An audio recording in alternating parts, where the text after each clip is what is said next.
Saturday. Yes, around Australia, welcome along to Cardinia Park for the continuation of round 10 in the AFL centenary season. Today it's Geelong up against the Brisbane Bears. That's 5th against 2nd. Now, the Cats have won their last 2 matches, but they have not played at Cardinia Park since back on round 5. We're talking 42 days there. By contrast, what about the Brisbane Bears? For the first time in this AFL centenary season, the Brisbane Bears touched down in Victoria. In a year where they have won 7 of their first 9 games and been on top of the ladder over 4 successive rounds, the question mark lingers over the Bears' ability to win down south. Those with long memories will recall the Bears winning their first game at Cardinia Park back in 1987. They won there again in 1994. In 14 encounters, though, the figure that has loomed largest for Geelong has been the veteran Gary Ablett. Twice he has kicked 8, once 9, and in 1988, 11. He will figure largely in John Northey's mind as this first Victorian test of 1996 unfolds. Why, Ablett with strength. So a big contract this afternoon. The Brisbane Bears out on the ground, as we said last season, competitive here the season before, upset winners. Can they win again this afternoon? That's the question. So much to play for these two sides. Day 2, round 10, North Melbourne still on top of the table following their victory last night at the MCG. They won by 20 points. Brisbane in 2nd place and back to Geelong. Now Brisbane looking for their 8th win, Geelong their 7th. Both sides with a chance to consolidate in the top 4.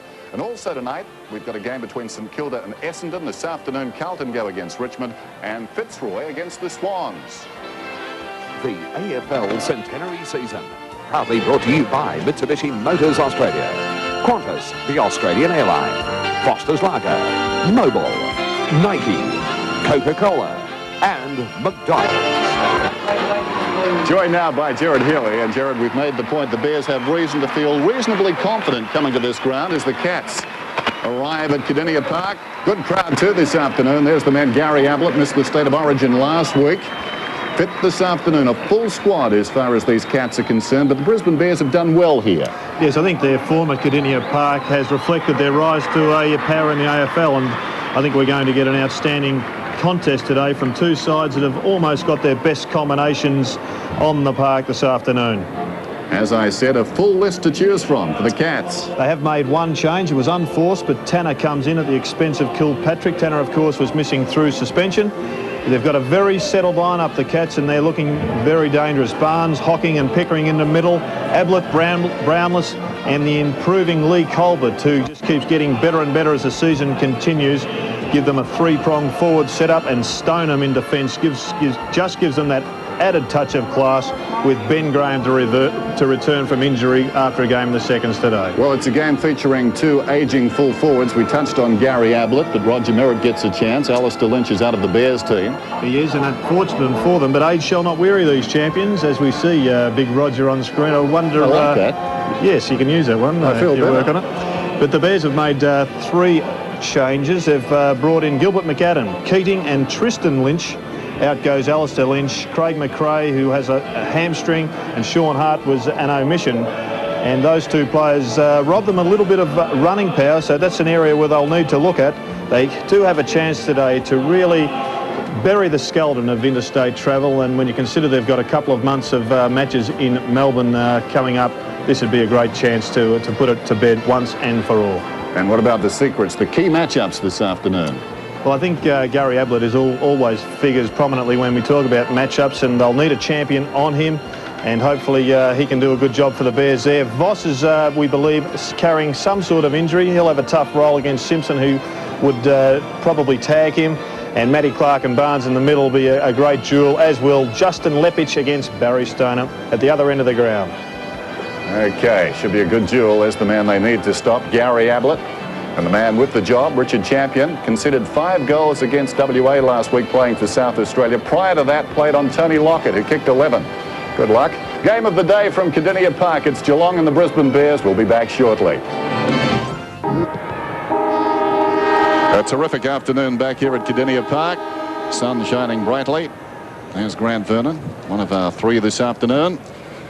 He's number 2, number 6, Andrew Coates, and number 11, Scott McLaren. They're in charge of Geelong and the Brisbane Bears. Dippers down on the boundary. I think it's a good time. Warmer today, I think, than last night, too, to introduce him. Hello, Dipper. How are you? Thank you, rug? You are right, Dennis. It is quite warm down here, but I've just noticed Jason Ackermanis for the Brisbane Bears got about 3 jumpers on, and maybe he's not used to the Melbourne weather. But we've got a firm track out here, just a slight breeze going across the ground, and I've been watching Michael Voss warm up. He's spending a bit of time around his shoulder area, so keep an eye on that. As Jared suggested, he might be carrying an injury there, but it's certainly a game of matchups, as Jared has said, with Matthew Clark and the improved Johnny Barnes. I think after last year's debacle in the grand final for Geelong, they certainly want to get the ball out of the middle, and that's where they've tried to improve it. But we know the Brisbane Bears are very strong in that area, Dennis. Yeah, that'll be a great duel, I think, Barnes against Clark, as we say good afternoon to Peter Landy joining us on the commentary. Good afternoon, Dennis, and good afternoon, everyone. And great to see the Cats back on home soil.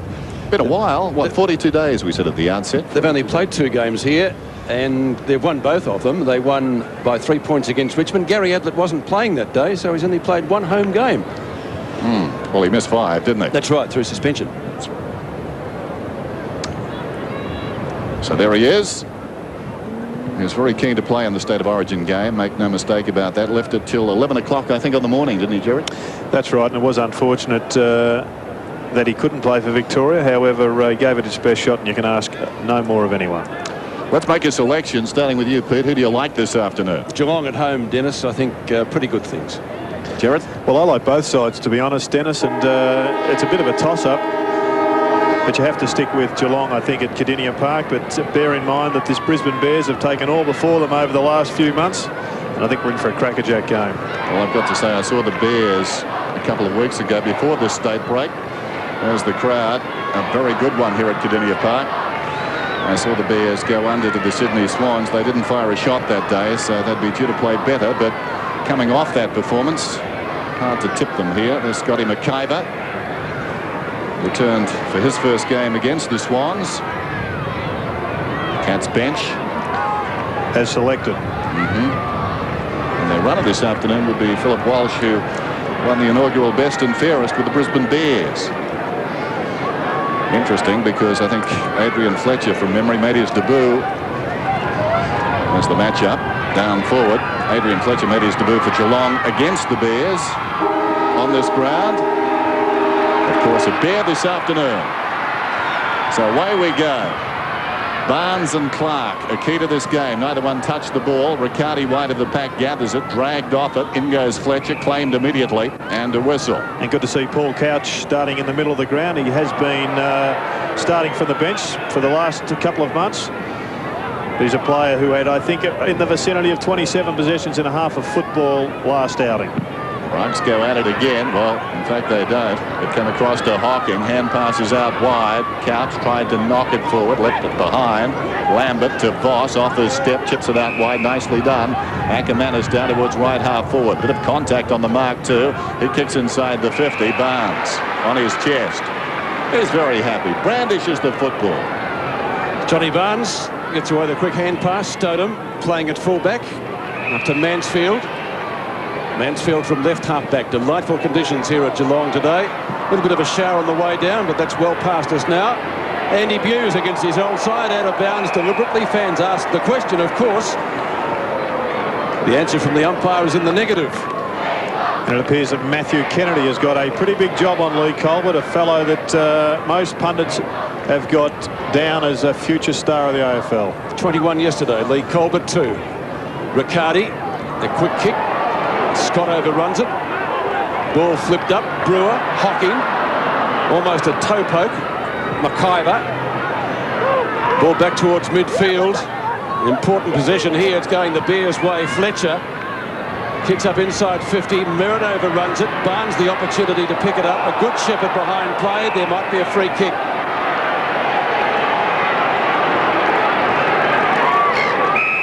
Mansfield offloads it quickly. Gets it over to his teammate in Bradshaw. McKinnon on the outer side, in space. Gets by Gowers. Kicks it down towards half forward. Kennedy works his way in front. Colbert leads back in the race. Will it stay in? It's close to the boundary line. Socket off the ground by Colbert. Gained about 5 metres. Buse across his path. A man who knows Cardinia Park very well. Former Geelong skipper.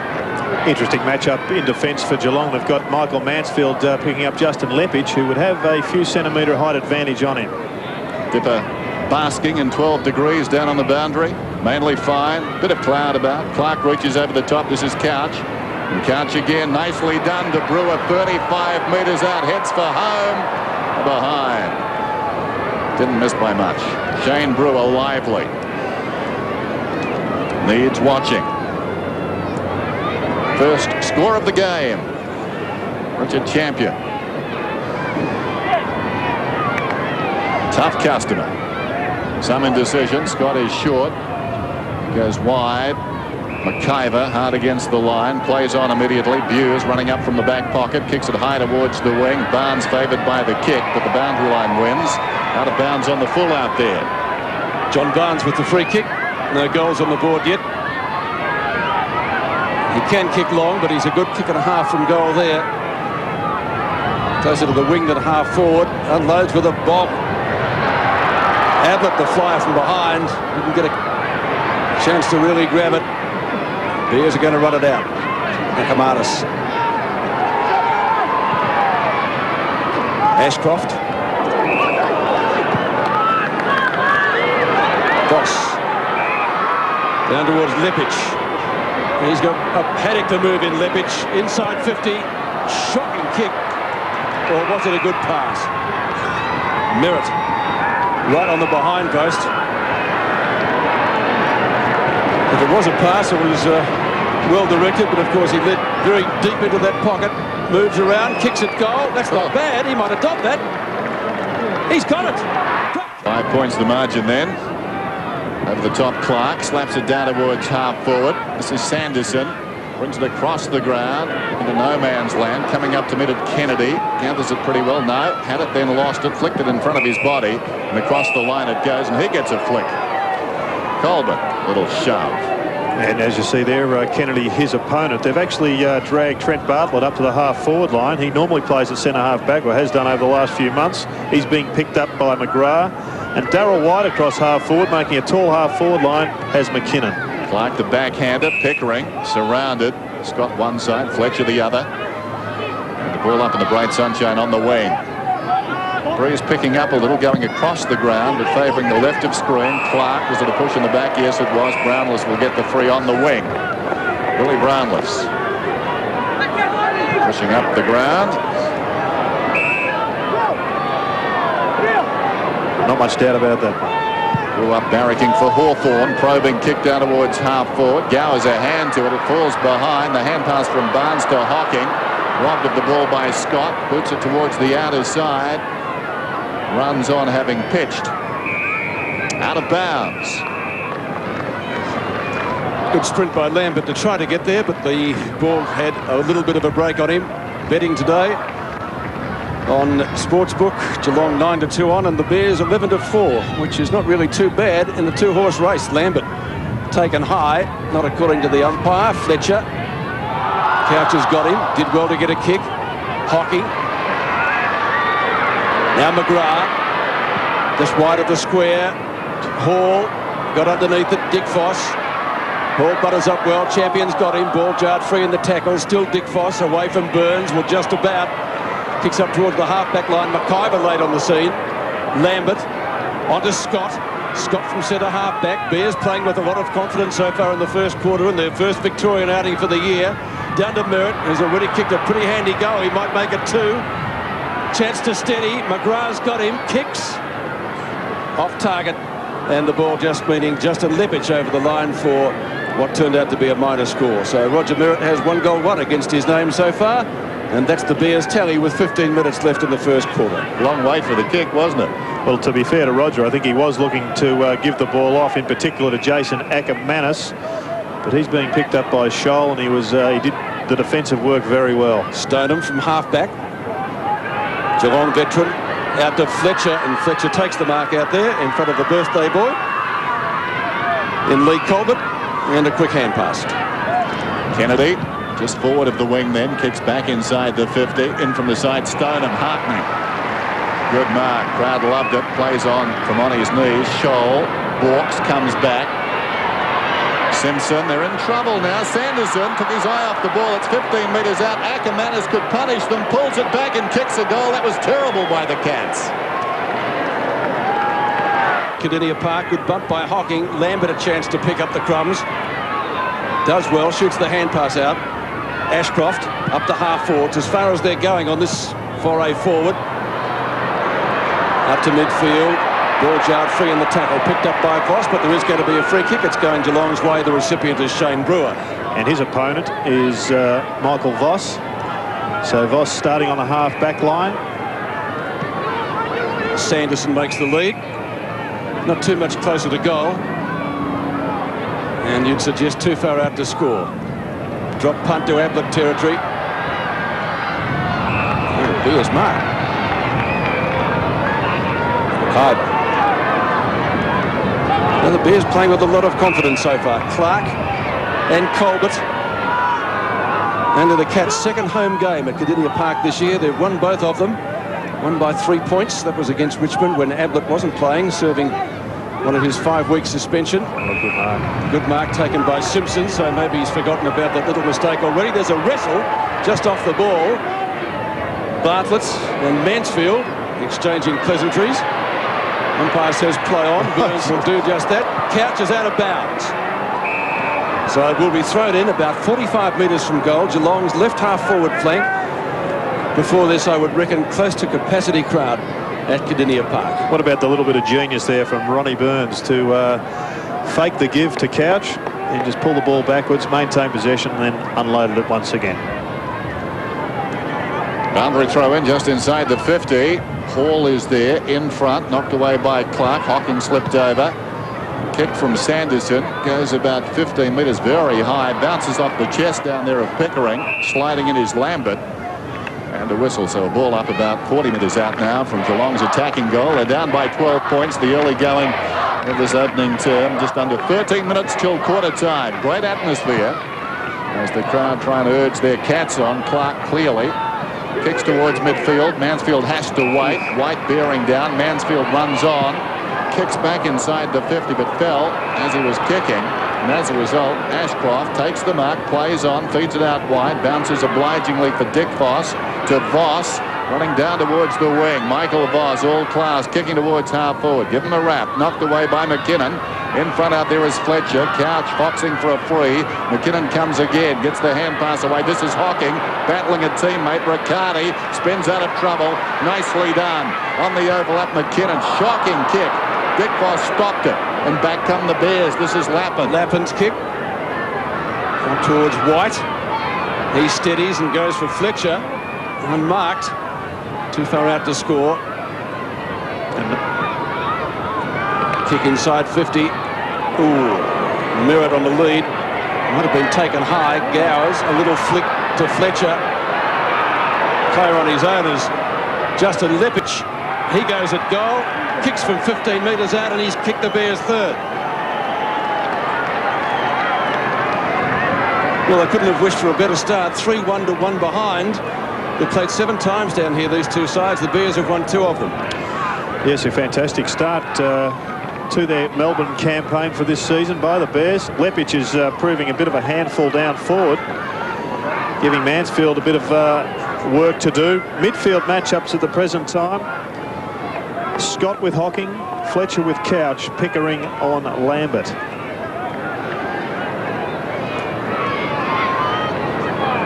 So the margin 18 points. Great start by the Bears. Up they go again, and Clark knocks it down. Lambert intended for Dick Voss. He goes back after it, met solidly. Crawls away from half-back. The hand pass was knocked down. Lambert keeps it going. Colbert grabs it, boots it towards half-forward. Now with the run of the ball is Hall. It was bad luck for the Cats. The boundary line beat him. It was 25 metres in the clear. Derek Hall, terrific last week for WA in the second half against South Australia. 18 possessions in a half of football. Really has improved. Battling with Clark, giving away some size, but almost got clean possession. But almost got it on the ground. Eventually rakes it in. Still he battles. Outnumbered. Riccardi lending assistance. Down goes Hocking. Well done by Hall. A lot of effort for little return right there. On the wings, you've got Nigel Lappin being tagged by Sean Simpson, and Ashcroft is picking up Peter Riccardi. Tidy people just want to brush him off. There goes the ball, slapped wide by Clark. Lappin's got it, feeds it back inside. Ashcroft, Lappin again. He's on the wing, kicking it down towards half forward. Good pressure, forced the error. Out of bounds on the full for Barnesy. John Barnes to take the free kick for Geelong. Now it's going to Mansfield, making liars of both of us.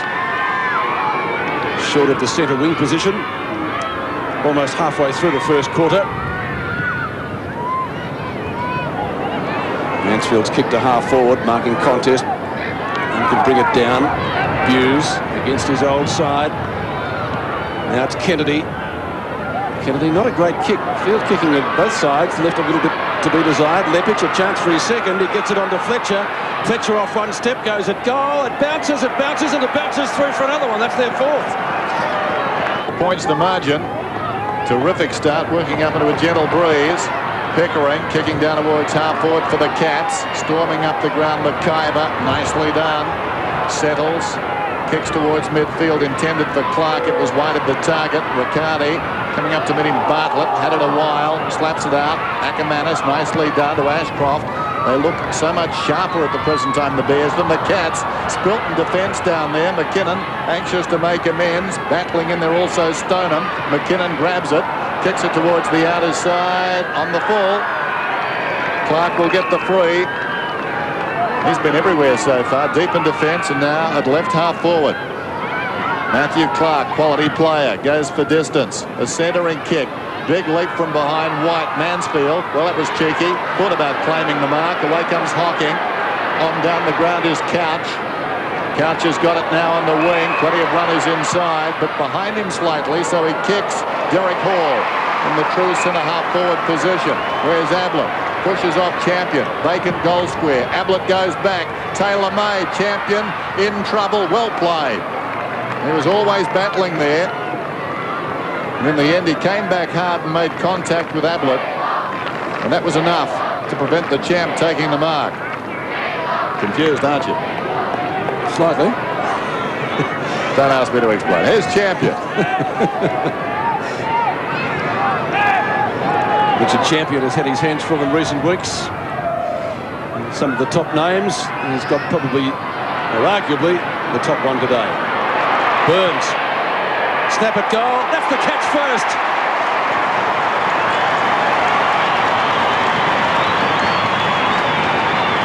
I was watching Lappin. He didn't seem to get a favourable bounce. We'll pick it up on the replay. 8 plays 25, and Burns chipped in and certainly made the most of his opportunities. Yes, an error of judgment there by Nigel Lappin. But what about Ronnie Burns? He is really becoming a sensation here from Geelong.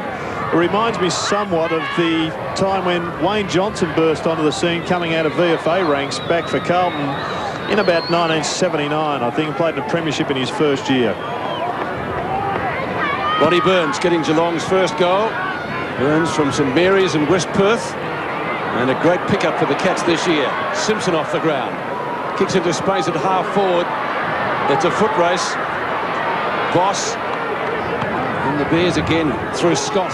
Kicks towards centre wing. Ackermanis on the burst after the tap from White. Mansfield's tackle just as he kicks the footy. Merritt Stoneham. Now Lappin. And Lappin takes the ball over the boundary line. In front of Bradshaw for throw it in the Bears' left forward pocket. And behind play there's a Bear being attended by a trainer, and it's Ackermanis. He seems to be okay. Magic on the wing just moments ago from Darryl White. That flick over the top. Meantime, boundary throw in. Stoneham knocks it down. Lappin didn't have the ball. Sanderson going to the ground, feeds it back. Around the boundary goes Pickering.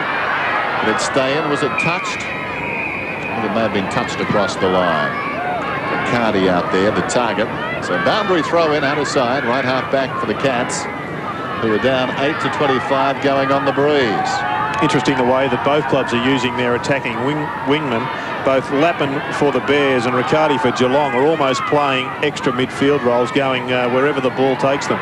There's Lambert, got it from Clark, under pressure, kicks out of bounds on the full, no justice there.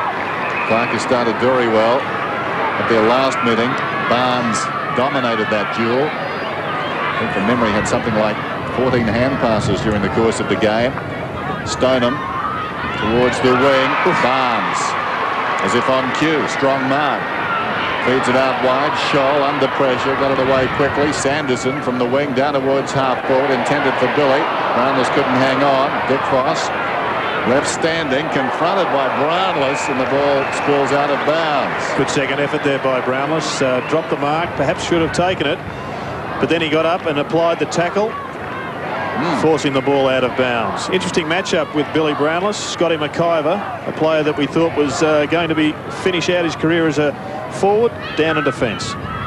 Brownless, a little wrestling there. Clark over the top. Boss didn't have the ball, surely. No free kick. Sanderson in the grasp, gets the hand pass away. Mansfield claimed from behind, plenty of pressure. Eventually it comes across. Couch, hurried kicker, was it Simpson? Simpson down towards half forward. Here's Couch. Couch claimed from behind. The pressure terrific. Eventually it's stubbed forward, down towards half forward. Missed by Hall. They still battle after it. Dick Foss somehow kept it alive. McIver, and now the roles reversed as Geelong put pressure on the Bears. That was great uncompromising football from players at both sides through the middle. And one each way there. Ball up. Right on 50. Cat centre half forward position. Fletcher, how did he get out of there? Houdini. Towards centre wing. Lambert's been busy. Feeds out the hand pass. Ashcroft kicks long towards centre half forward. Lepic and McKinnon. They all hit the deck. Now Stoneham a chance. Tried to brush the tackle from Lepic. Couldn't do so. And it's all tied up once more. The umpire will bounce it. This time on the Bears 50-metre line. They lead 4-1 to 1-2. And we have just on 6 minutes left in the term. 25 plays 8 at Cardinia Park in the match of the day. And a change being made. McKinnon, who started on White, now over onto Lepic. White to Voss from a standing start. Too long for Lambert. Bounces favourably for him. Left foot snapshot coming around. This time it bounces, but it bounces out of bounds. Luckily for Geelong fans, they breathe a sigh of relief collectively.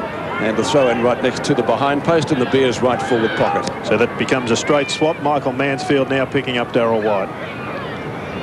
Voss with Brewer. Barnes with Merritt. Stoneham over the back of the four of them. Lambert has had a good first quarter so far. Taken down in the tackle. Gets up again. Left foot snapshot. Off target once more. McGrath and Bartlett, the two number 17s. McKinnon picks up the crumbs well and gets it to Barry Stoneham. He kicks down towards midfield, ill-directed though. Dick Foss, favoured by that kick, gets away from Burns, nicely done. Keeps his feet very well, does Danny Dick Foss. There goes the kick from Fletcher towards half forward. Bartlett on the ground, plays on immediately. Ashcroft on the overlap, probing kick inside the 50. Barnes is up, and Roger collected him on the way through. Barnes not happy about that. Merritt coming with the flight of the ball, could almost have given away 50. Barnes, wasting no time though, comes to Hall, wide of the corridor.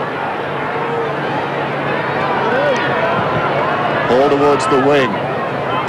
Gow is cleverly done, brilliantly done to Voss. Time to settle. Pick his mark. Kennedy. Is it right half forward in the shadows of the stand? Matthew Kennedy, normally a long kick, this is no exception. Fisted forward by McGrath, helped on its way down there by Scholl. Just outside the 50, Akamana sends it back in. It bounces towards the pocket. Barnes tiptoes across. He's got it now, breaking to the outer side, Sanderson. He used that as a decoy, comes to Mansfield. Mansfield smothered, still inside the 50.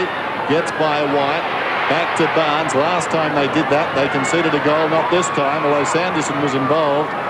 He's got the ball now, that's better. Goes looking for McKinnon, outer side, lets it run. Riccardi stopped it with his boot. McKinnon now, searching run inside the 50. Ablett in front, was interfered with surely. He'll get the free, the mouth guard is out, Champion not happy. And certainly Champion eyes only for the ball there, but Ablett propped in front of him. They'll come from the left. And Ablett very adept at doing that. And again there, just checking, probably 5 or so metres short of where he thinks the ball will pitch. And of course, Champion, full tilt behind him, watching only the ball got in the back. Ablett for goal. Great kick. Ablett's first, Geelong second, 14 plays 25 at the Cattery. 989 career goals, or goals for Geelong. Career goals, correct, for Ablett. He's kicked himself to the top of the Cats list. Doug Wader's next, followed by Ablett Brownless. Rather amazing that 2 out of their 3 top goal kickers in their long history playing in this game. Riccardi attempted knock on. Now it comes to Lambert. Back to Fletcher. One bounce. Pickering chases. Merritt on the lead. Stodham checks him. McGrath from Bartlett. McGrath across the ground. Again, not a great kick. Might come to the advantage of the side, though. This is Bitterscombe. And Bitterscombe tracks it to the boundary line. Went directly across the ground and out of bounds right on 50 on the member stand side with under 3 minutes remaining in the first quarter. The Bears by 11 points. They got the first 4 goals of the match. The Cats have got the last 2. So throw in. Barnes has been busy in the first term. Clark. Ooh, almost a free kick. Umpire lets it go. Ackermanis, was he legged? Umpire says no. Slapped that well to Scott right on the boundary line. Good shepherd by Lepage. Keeps the ball in play. Merritt. Tried some Eric Cantona stuff. And there's a holding decision. And it is going to the Bears against Stodham. Why, he says. He can't believe it. I'd like to see that again. And Roger Merritt. Will he be brought around? Yes, he is. Not much doubt, I think, Pete. Grabbed him in mid-air. I think the umpire very generous with the angle he's giving Roger Merritt here. Yeah. So Merritt for his second. He got his first from a very acute angle right next to the behind post. He keeps walking sideways. Should be more regulation, you would think. And he kicks his second. The Bears' 5th. Well done to Roger Merritt there. He has done everything that coaches would instruct junior players to do. Just keep on cribbing around. Now, if you have a look at, there's supposed to be a straight line drawn from where Roger lay there to the middle of the goals, which would have given him, you would think, at best, a 30-degree angle. And he finished with, well, you would have said about a 70-degree angle. Great goal to Roger Merritt. Now, a centre square infringement. Not sure what that is all about. The umpire down at half-forward Brisbane's end, running up to say something. Clark gets a free. Maybe something was said to him. Colbert knocks it down. Hocking, because normally central umpires don't get involved in that sort of situation. On the wing, Voss. Terrific. Exciting young player. Stan Gary played with the Tiger reserves during the Northey era. There's Scott kicking inside the 50. Lepage worked out of it. Fisted away by McKinnon. Wide now. McIver goes after it. Close to the boundary line. It's across. So McIver starting in defence. I say Bartlett looks a little lost on the forward line. Hasn't been a factor so far. Clark's been very good against Barnes. He's done best of the 2 so far. That's reflected on the scoreboard. 5-1 plays 2-2. Clark again down behind. Fletcher had it, then lost it. Hocking, one of the players in that running brigade that eventually forced Adrian Fletcher to go initially to St Kilda and then inexplicably from St Kilda to the Bears. Ball up left half forward. Clark again having a field day. This time those Sharks by Hocking, putting it down towards the centre. Couch had it knocked away by Gowers. McIver was up, laid a fist on it. This is Pickering. Ooh. Lambert got him too high, says the umpire. Dangerous practice, though, to try and get past Craig Lambert, who's hostile in a tackle. Liam Pickering with the free kick. As the clock ticks down to quarter time, Barnes in front of Clark on centre wing. The Cats would love another one before the siren. They've got about 45 seconds remaining. So they have got time. They'll need to take perhaps a mark here or get it moving quickly. Ablett again edged out. Colbert, kick across his body. There's no one there. It's bouncing. Has it got it? Burns again off the ground. He's kicked his second. Still gift material, that dash. And just what Gary Ayres would have ordered prior to the siren. It's 3-2 to 5-1. Isn't he exciting, Gerald? Yes, it's been a breath of fresh air in the AFL scene this season. You see Ablett going over the top of it. Colbert, all he did was kick it towards goals. Unfortunately, the ball tumbling end on end got such great run. And then it was left to a foot race. There was 3 Geelong players charging after it. And I think most players run a little bit quicker when there's a goal in store. Ronnie Burns was first there and got the reward. He was severely handicapped there. He started about 5th in line and passed a few on the way to that ball. Blistering speed. Hand pass from Brewer in the dying seconds of the game in this term. Riccardi got it from Simpson. A looping hand pass over the top. The Cats had a half chance but repelled McIver to Ashcroft. Down goes Scott. There's the siren.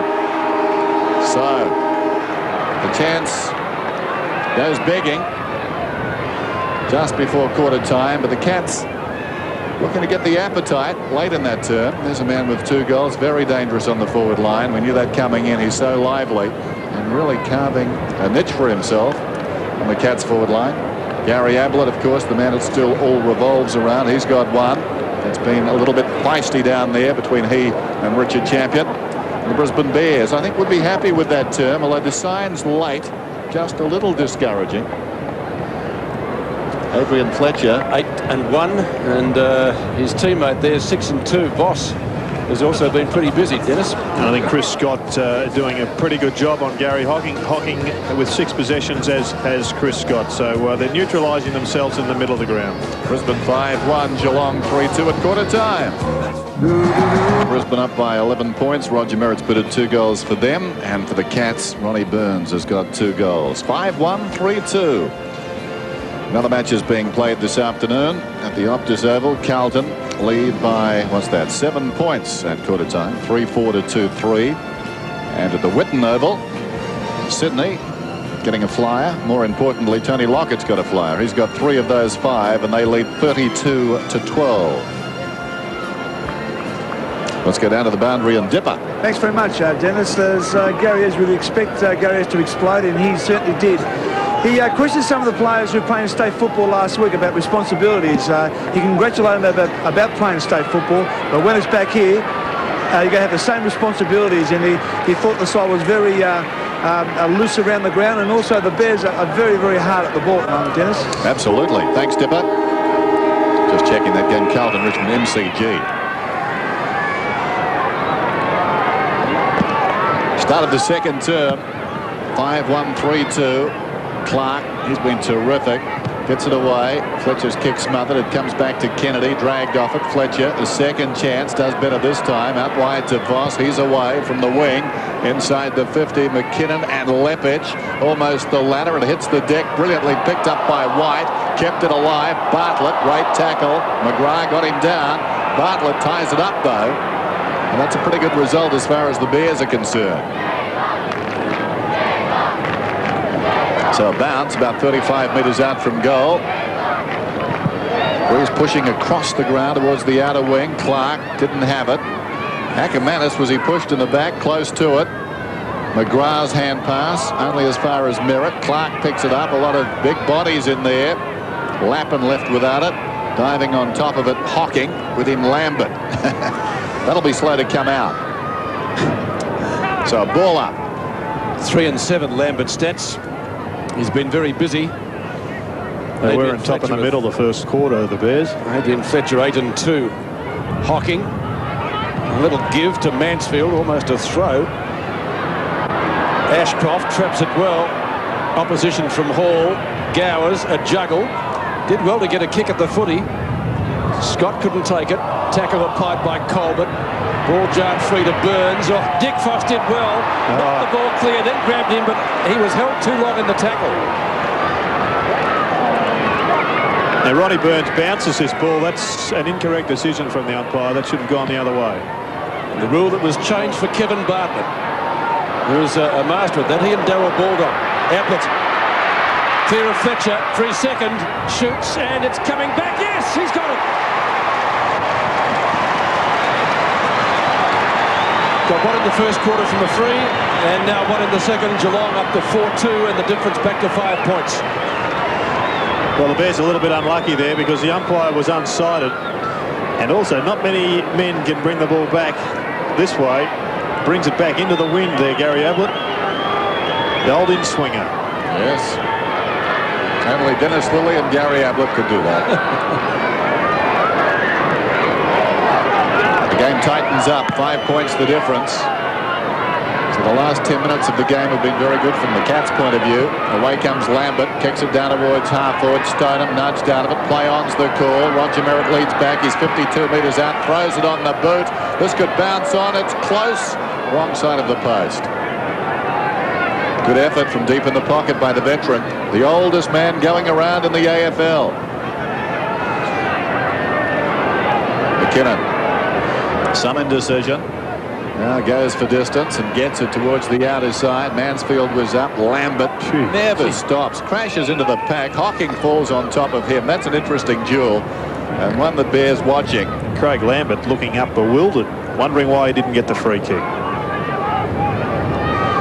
He knew who fell on him.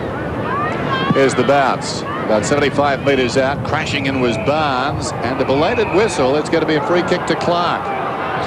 Well, I mentioned last season when they met late in the year, Barnes dominated this duel. Well, this afternoon, Clark is really fired up. He goes looking for Lepich. Behind the McGrath. Lepich, an involuntary action, had the ball come back to him. He was tackled immediately and it spills across the boundary line. The throw-in is 35 metres from goals. 17 minutes remaining in the half and Brisbane by 1 goal. The Bears kicked the first 4. The Cats have been methodically working their way back into the contest. Clark to Lappin. Onto his right foot. Bounce could be a factor. McKinnon, a quick kick. To all the Bears. And there he is again, Lappin. Boy from Chiltern in northern Victoria. We started the quarter deep in on the other flank. Mark taken by Akamatis or Akamatis, depending on which school you went to. Still with the 2 jumpers on it, looks like. But it's a beautiful day in Geelong. They don't come any better this time of the year. The Bears with their Victorian debut in the centenary season. There's a chance to put the Bears further ahead from 48 metres. He kicks it goal and he's kicked it. But the Bears increase their lead just on 2 goals the difference now. Voss brilliantly out of the centre. Ashcroft, the hand pass a little bit too hot. Buse got it back to him. Kicks it out towards Scott. For Scott on centre wing. Riccardi comes out. He bounce. He's got him. No free kick. Barnes in front. 2 hands to it. The umpire says no mark. Play on. Ball shuffled back to Mansfield. Around Lappin, past Fletcher. And a punch away by Kennedy. Sees the ball out of bounds between wing and half forward on the outer side. 6-2 to 4-2. Matthew Kennedy. Lee Colbert. Hooked down behind. Nicely done by Clark. Here's Couch hurriedly onto the boot towards half forward. Off hands. Juggled and well played eventually by Kennedy after Colbert got the initial touch. Scott feeds it back. Ashcroft around the outer side wing. Bartlett outnumbered out there. Great courage from Mansfield. Came back. Got a hand to it. Found it on the ground. Got it to Barnes. Makes a concession but feeds it back nicely. McGrath. High kick towards the wing. Clark. Hands to it. Couldn't complete the mark. Picked up well by Hall. Hall's hand pass across. An awkward hot volley for Tanner. Knocked away by Fletcher. Taken by Kennedy. It's fast footy at the moment. Juggled attempt in front is paid by Bartlett. And the pressure of the Brisbane Bears has been tremendous in this opening part of the second quarter. They've continued on their job in the first quarter and it has unsettled Geelong, who just look to be a little bit lethargic at present. Bartlett from inside the centre square. There's an opportunity for Lepich, eventually picked up by Stoneham. And get away after the missed opportunity there for the mark. McKinnon up towards the wing and Hall. In this space, this is Lord. Towards half forward, how will it bounce? Awkwardly for Brownless. Eventually Kennedy heads towards the boundary line and that will do. So boundary throw in right on the 50. And Bartlett's still limping after that tackle by McGrath earlier. The trainers are out with him. It looks as though he may stay on, but he looks very proppy.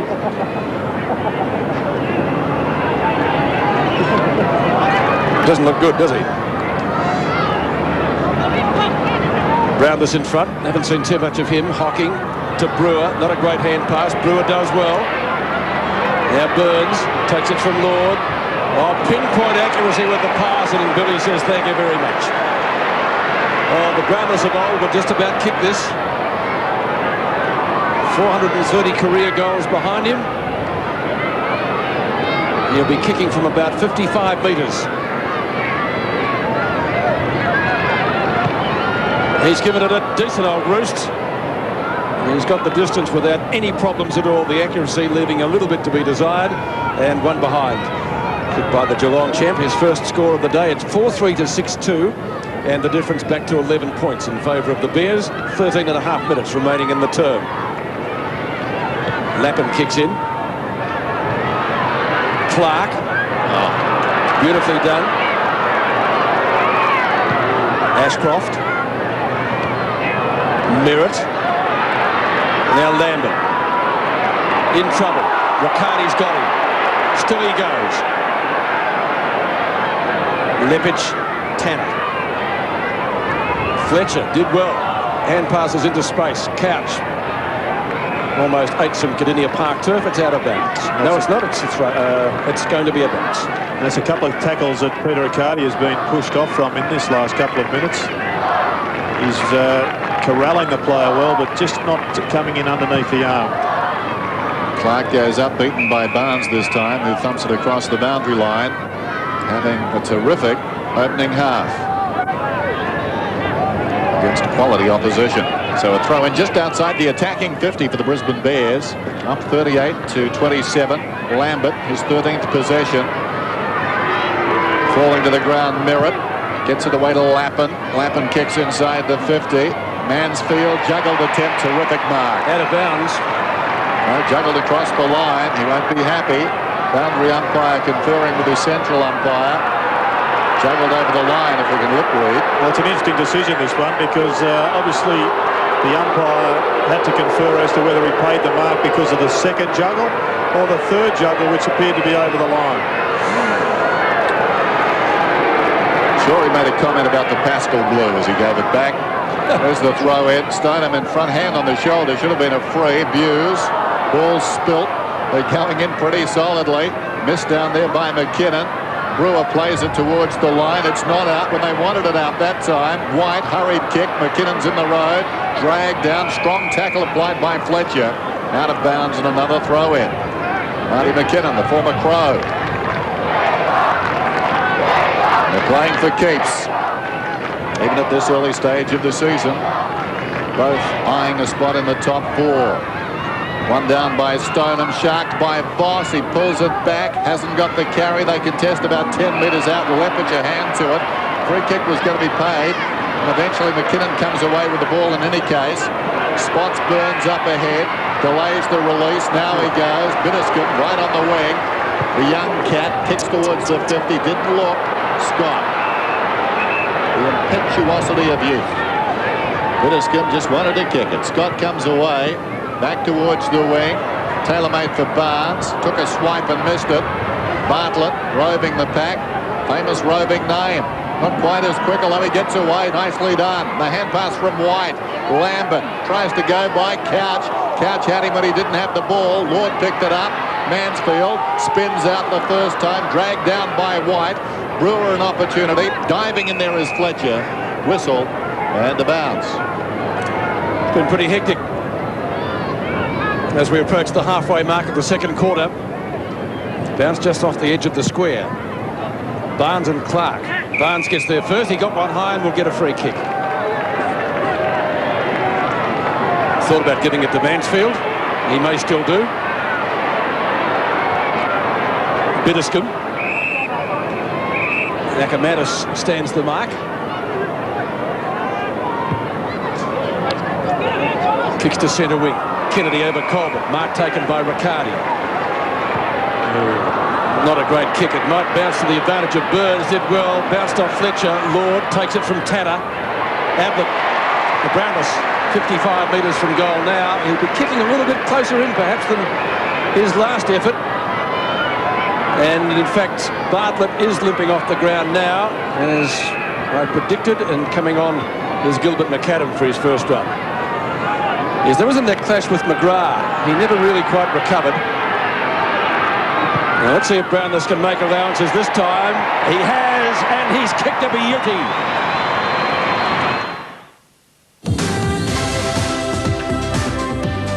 There's never been a better time to get your business growing. Lord hurriedly onto the boot, inside the attacking 50 for his team. Storming across the ground, Colbert collides with Brownless. Eventually picks the ball up, was pushed in the back. He's getting a free kick. Lee Colbert just outside the 50. Brisbane up by 5 points. Rugged game of football. Ashcroft standing the mark. Looking into the sunshine. Colbert goes in short. Hall on the lead. He's kicked a few goals this season, Derek Hall. Like his teammate Ronnie Burns, comes from West Perth in association with the assistant coach here at Geelong, Jeff Gushin. Terrific footy mind. Derek Hall. The breeze just tugs it left behind. So 4 points the difference. John Northey. Success follows that man around.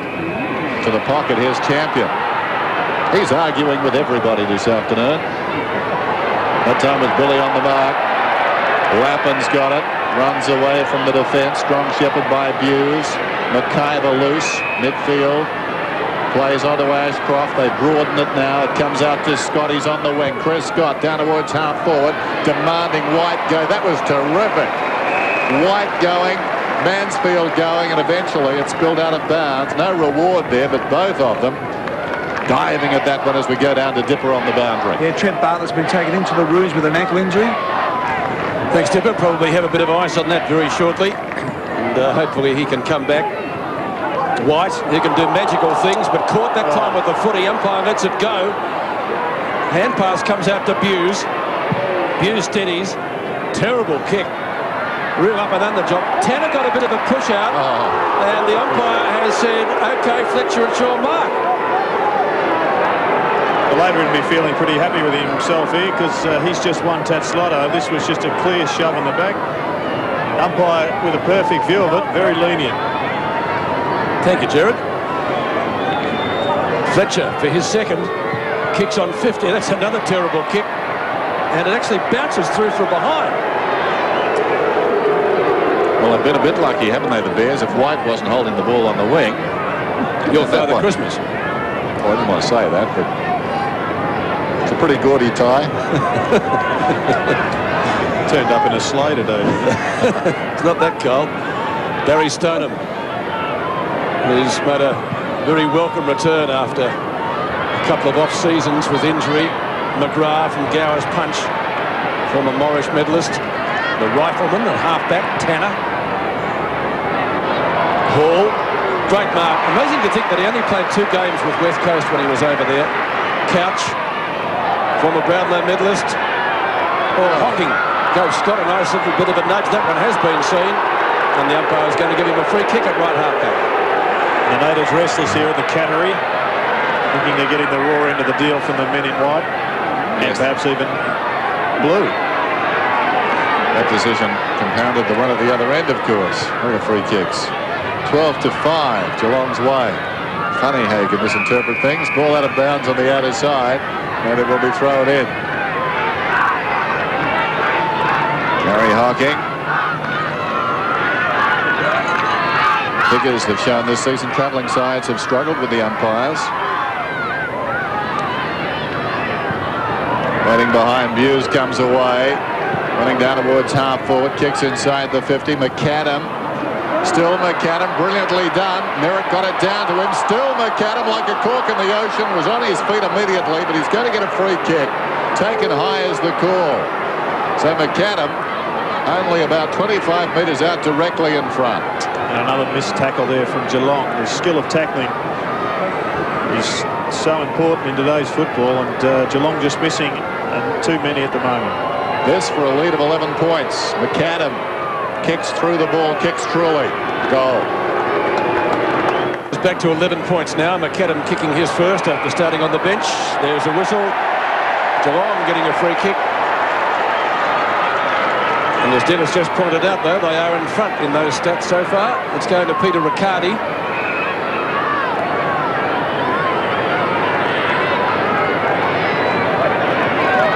Riccardi right on 50. Needs to kick it to the right goalpost with this normally picking up. It's coming back. It's there. It's a goal. So a quick reply to Geelong. Just what they wanted. Riccardi kicks his first for the afternoon, and the difference is again back to 5 points. 50 plays 45.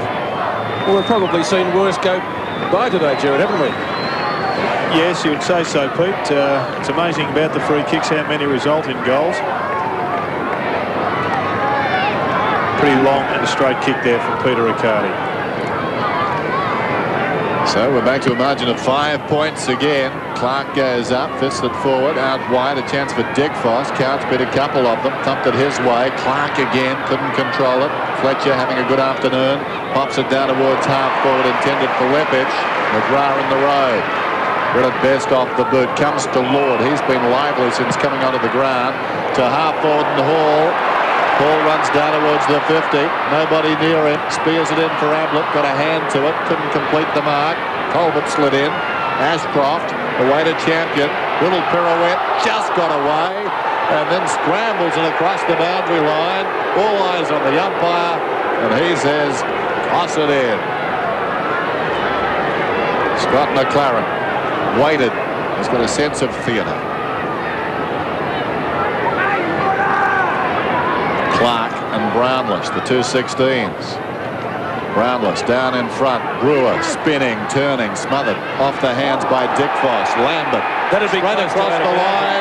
And this time, umpire McLaren charges across to award out of bounds deliberately. You couldn't argue with this one, could you? Not really. Brownless from the boundary line. Again, a bomb marking contest in the pocket. Chance for Kennedy. Puts a headlock on, I think it's Peter Riccardi. Tristan Lynch on for the Bears. Danny Dick Foss having a rest. In fact, I think Craig Lambert saw a lone Brisbane Bears jumper 5 rows back in the crowd. I think it was in the oval at the back of the grandstand. Champion and Clark don't disguise their intentions with that one. Fletcher and Brownless exchanging pleasantries. And the throw in 15 metres around. Well, looking at Bartlett there, it doesn't look as though he's going to come back pretty readily. He's got an ankle injury, still looks very proppy, which is a bit of a shame because he was playing well. Gee, scramble out there. No one making any headway. And it's going to be another ball up. Under 5 minutes remaining in the half. Well, the Bears have certainly come to play, haven't they? They've come to town to play, sure thing. Only won here twice out of 7 attempts, including their first back in 1987. Buse, nearly. Well, that has to be holding the ball. Tanner's going to get the free kick. See the tackle. Perfectly done. And Grant Tanner just inside the 50-metre line. Underneath one of the scoreboards here at Cattery Park. In front of the pack terraces.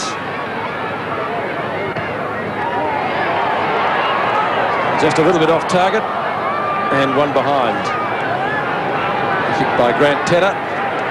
7-3 to 6-5. And the difference is 4 points. 4 minutes left in the half. Richard Champion. Short towards the pocket. Buse. Popular at the moment. Andy Buse goes for distance around the outer side. Hard to mark those. The spiral. As a result, it falls in front. Hall couldn't complete the mark. Lambert over the top to Voss. Voss has been reasonably quiet this afternoon. Bouncing down towards half forward. Kicks inside the 50. Merritt pushed Stoneham to the ball. Stoneham thinks about coming across the ground. Needs precision. Delivers. McGrath. Further afield to Tanner. 2-on-1 situation. Tanner with Bitterscombe outside. Tanner stumbles. Eventually comes up with the footy okay, but the moment was gone. Tanner short to the wing. McKinnon, how will it bounce? Obligingly, nicely done. McGrath continues to run. Not a good effort. The kick off the side of the boot, that was out of bounds on the full, despite the valiant attempt by Hall down there. And now what's he done? He's paid 50 because Hall threw the ball away, and Hall, I think, momentarily losing his bearings, thinking the ball was okay, out of bounds on the full, which it was, and leaving it there for the boundary umpire when in fact it was the free. Best face I can put on that as Lynch kicks inside the 50. Merritt out of the contest. White over the top. Clean pluck. So he'll kick from about 40 metres out. Well, we haven't seen much of Darryl White this afternoon with only 3 touches of the football. He's done a couple of his little extras, though, a couple of tap-ons. He needs this goal to make it a profitable first half. And a 10-point lead for the Bears. Spins terribly. McAdam surely a mark. Oh, you're kidding. McGrath boots it back. Bitterscombe takes the mark at half-back. Well, I suggest that's the square-up for the Geelong supporters. It seemed a very belated spoil. He'd controlled the ball to all intents and purposes there. Tanner from half-back towards the wing. Kennedy reaches over the top. Big fist away inside the centre square. Sliding in aggressively was Lynch. It spills to Riccardi. He's dragged down. In went Hocking. Lambert. Guess who at the base of the pack? Always there. Still they go. Picked up by Colbert. The hand pass. Well, effective enough. In trouble down there is Lord. Taken high, says the umpire. He'll get the free kick. The famous Geelong name. This is Aaron Lord. Kicks inside the 50, and somehow Ablett finds himself in space. 30 metres clear. It'll be interesting to see the build-up to that. I wouldn't be surprised if Brownless provided some sort of a pick, as you'd see in basketball, getting in Champions Road, and suddenly Ablett was streaming away. He's going at his 3rd here. Amazing. McAdam not paid at the other end, and Ablett now for the lead. He kicks it. The Cats will lead by 2 points. Not a good effort either. Nobody standing on the goal line. Remarkable. Yeah. He missed a behind. John Northey down on the fence now. It was remarkable, Dennis. There was just not a soul within 10 metres of the goal line. New strategy for. There's the kick in. Gowers and Tanner. Tanner met solidly by Lambert. He'll be exhausted at half-time. He'll have a ball up. Half-time is less than a minute away. The Bears leading by 3 points. And Keating coming on for his first run just before half-time. Picked up by Stodham. Knock on by Barnes to Burns to Brewer. The 3 Bs combining. Hocking off the ground, but out of bounds on the full. He just overcooked that one a little bit, Ronnie Burns. Perhaps the best option was for him to take a kick, because the same fellows that were chasing him were also going to run down the person he gave it to. Richard Champion will take the kick in the back pocket. Breeze freshening from the north. Clark, Hall, none can bring it down. Now a chance for Tristan Lynch. Good tackle by Lord. Ball jarred free in the tackle. Lambert, still he goes on Tanner. McGrath picks up the crumbs, or tries to. Clark copped one low. Voss tries to get the hand pass out. Lord again, tackled by Kennedy, smothered by Clark. Still Clark goes. Simpson's in there trying to get it out. Oh, Barnes got one. Now Kennedy comes out. He got a trip. Who's got the kick? It's a raffle. It's going to Barnes. Well, and Barnes, he's not too happy with the timekeeper. He got the kick. Plenty of weight used in that little passage of play. The emergency umpire comes out to sort things out. But the bottom line is what you can read there on the bottom. Brisbane leading 7-3 at half-time. They kicked the first 4 goals of the game, and they lead Geelong 6-6 at the main change. A pretty interesting game of football. John Northey comes out, getting onto the field, having a few words to his players. And the umpires coming in for the rounds of the kitchen, despite the fact that the Cats lead in the free kicks handsomely at half-time. So the scoreboard at Cattery Park, Brisbane 7-3-45, leading Geelong 6-6-42. We do this more often, just what we're doing tonight. I'm willing. Oh, gee, but it's great to get together again. Why does it only happen now and then? Oh, we ought to do this more often. Yeah. Don't you agree that I'm right? I do. We make each other laugh. We make each other sing. And you can never, ever overdo a good thing. So why don't we do this more often? Ooh, love it. Just what we're doing tonight. Everything all right? Just fine.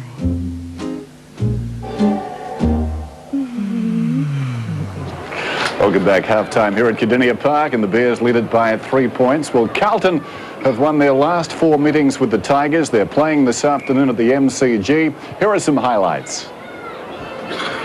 Getting a let-off in the opening 20 seconds of this game here this afternoon.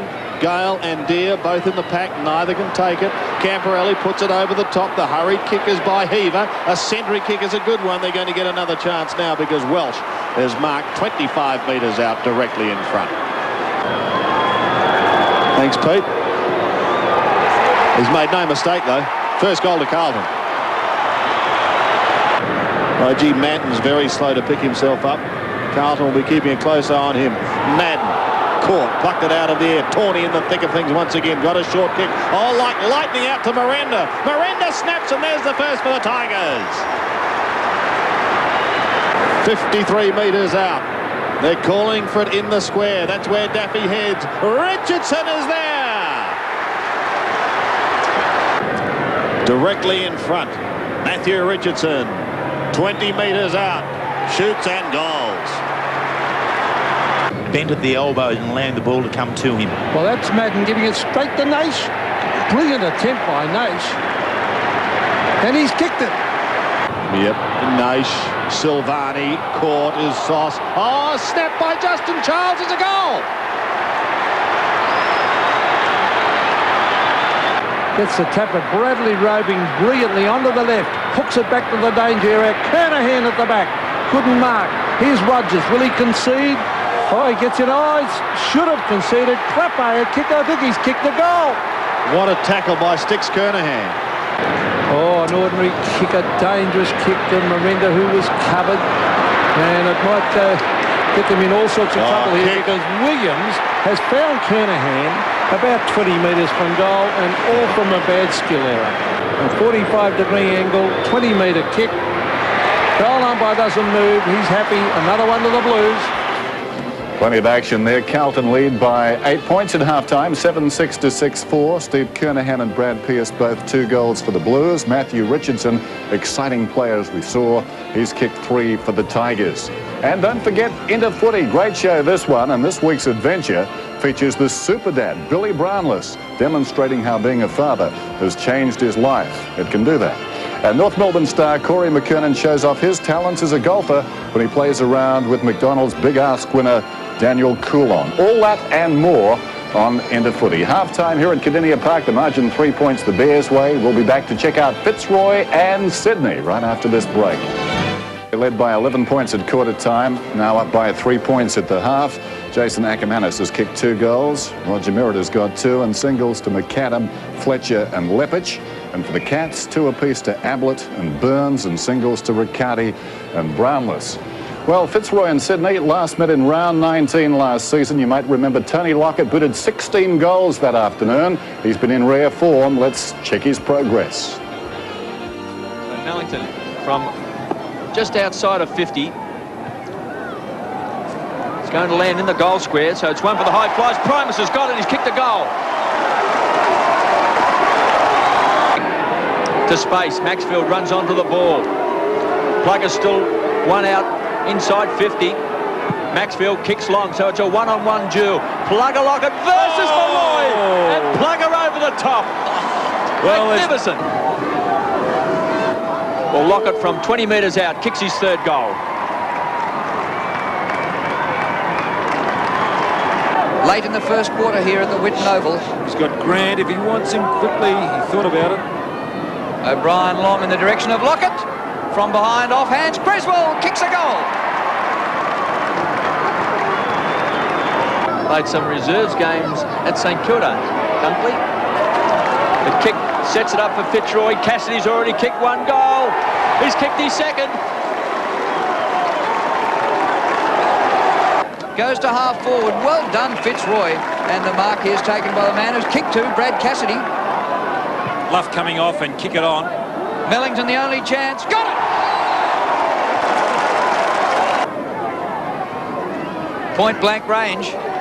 Gets the goal.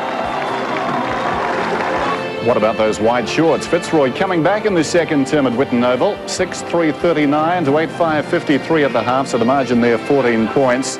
Lockett's got 4 goals, 3 of them in the first quarter. I'd suggest some breeze at the Whitten Oval.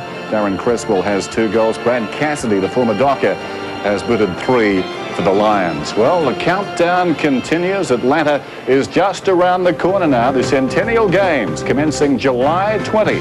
Check your local guides. A great coverage right here on this 7 network as we head on down to Georgia. It's half-time at Cardinia Park. The margin is 3 points. We'll be back shortly. So far, Brisbane find themselves 3 points up. It's 7-3 to 6-6 at the long break.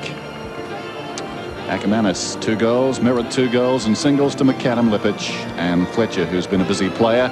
Ablett's got 2. His tally now for the season up to 29. Burns, lively on the forward line, likewise has got 2. Riccardi getting plenty of goals this season, and Billy Brownless as we go down to Dipper. Thanks very much, Dennis. As the clouds come in, it is a bit chilly out here. But don't complain about that again. The Bears are just starting to come out now, and we saw in the second quarter that young Trent Bartlett went over his ankle. They took no precautions and took him straight into the room. So it'll be interesting to see if he starts off in the game. As Peter Landy mentioned, he was playing a great role there in that first half. For me out here, it's a bit of a scrambling game. There's a lot of players slipping and sliding at the wrong times, and some of the skill level out here, especially for goal kicking, has been very disappointing. And I know that John Northey came down and just got stuck to his players as they were going off at half-time. But I reckon that Geelong is just starting to get back into this game. And for me, I reckon Geelong will take it out, and I'm going in to get a cup of coffee. Now, Dipper, you were described in the paper this morning as a runaway beer barrel. The thing is, I'm still running away, aren't I? Hey, just before you run away, yes, mate. That cross breeze, is it that strong? I mean, looking at the windsock on the far side, it really does seem pretty strong at the moment. Well, while you were having a nice cup of coffee up there at half-time, it certainly has picked up, and it's certainly going from right to left across the screen. And if you are going down towards the Hickey stand here, you make sure you go for that right-hand goal post. Okay, the numbers pretty even there, Gerard. Yes, as you'd expect, although looking at the individual stats, clearly Brisbane well on top in the middle of the ground. Both sides have got great names in the middle, with the likes of Lambert and Ashcroft, who really has taken Peter Riccardi out of the game, and Fletcher have done particularly well, thanks to Brisbane. Interesting move to Merritt going to the bench at the start of the third quarter. That is interesting. Need Dipper to check on that one. There's Lambert, who's been terrific. Well, he was replaced late in the last second quarter by Mr. Keating, so maybe he has got an injury. Very important term, this one. Geelong with the advantage of a slight breeze, as we said, across the ground, but to the left.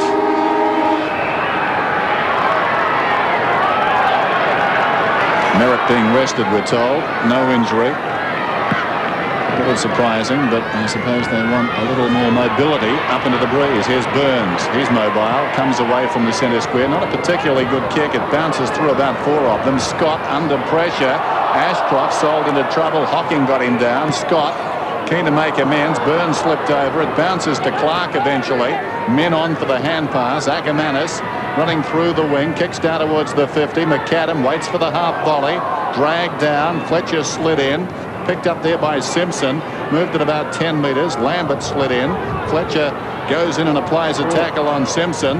Eventually Couch throws it on the boot, gained about 15 metres. Voss tumbles one inside the 50. Barnes gathers the bouncing ball, comes away. McKinnon will need to be slick. He is to Simpson, plenty of touches early, gets it away to Mansfield, to Lord through the middle. Gowers applied some pressure. It appeared to be a push in the back. McIver's got it at centre-half back, dragged off it. Brownless. Interesting. It was, wasn't it? You'd pay at the circus to see that. And we've got a bounce right on the 50. It was an afterthought to kick it. There we go. Look, yeah, that's difficult to practice. It takes a heck of a lot of time at training. As McIver, Lynch, good attempt at the mark. Simpson again throws it on the boot. Clark's in the row, told to go and does. Feeds the long option. And away goes Lappin. He can run down a half forward. He could almost score from here.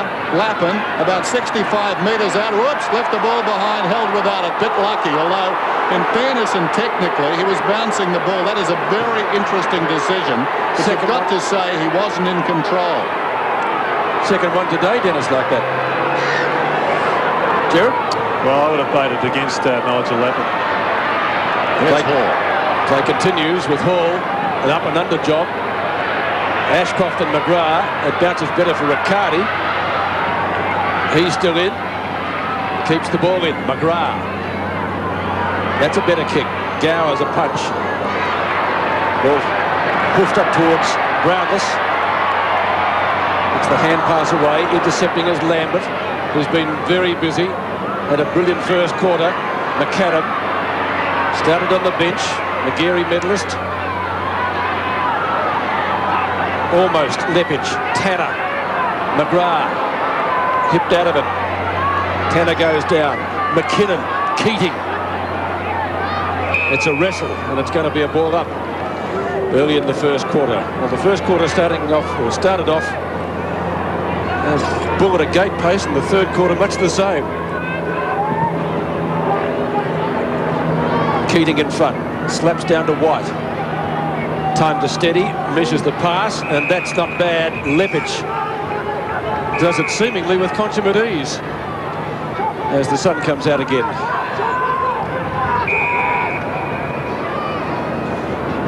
Breeze just getting up from the northwest. Lepage has kicked one.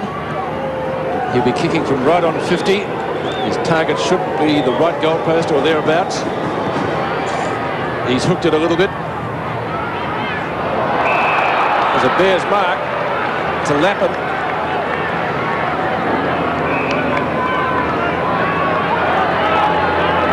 One of the great strengths of Nigel Lappin is that he's such a quick running player that can also take overhead marks. I don't think we've seen the best of him at that skill as we speak. Loves to balk too, doesn't he, when he runs? Speaking of running, runs around a little bit to open up the angle. He kicks, and the goal umpire says he's kicked a goal. Only Nathan Burke has had more kicks in the AFL this season than Nigel Lappin. Here's Boss, the hand pass out wide. Lord, back towards the middle and Couch. Awkward bounce. Lynch got him, sliding in there as Keating. On his knees, Stoneham did pretty well. Simpson crashing to the ground, almost holding the ball. Lambert against the flow, down he went. Fletcher charges in and advances it a couple of hard yards. So ball up, just outside the centre square. Brisbane's way. 8-3 to 6-6. Keating charging at that one has been penalised, I think. No, there's going to be a free kick. Is it Lambert? Yeah, he got the big push in the back as the ball was bounced. Well, he was under the pack, and I suppose that's the spot to be, and he goes short and finds Keating, who came on against the Fremantle Dockers and really turned that game. Daniel Bandy was terrific early. Keating came on, coinciding with Bandy leaving the ground, and took control of the match for about 15 minutes. Important kick, this one. This to make it 15 points. They've answered every challenge so far today. Keating, it's close. I think it's okay. It is. Goal to the Bears. So the difference out to 15 points again. The Bears up to 9-3. Geelong 6-6. Gary Ayres looking pensive. They've yet to hit the front, the Cats.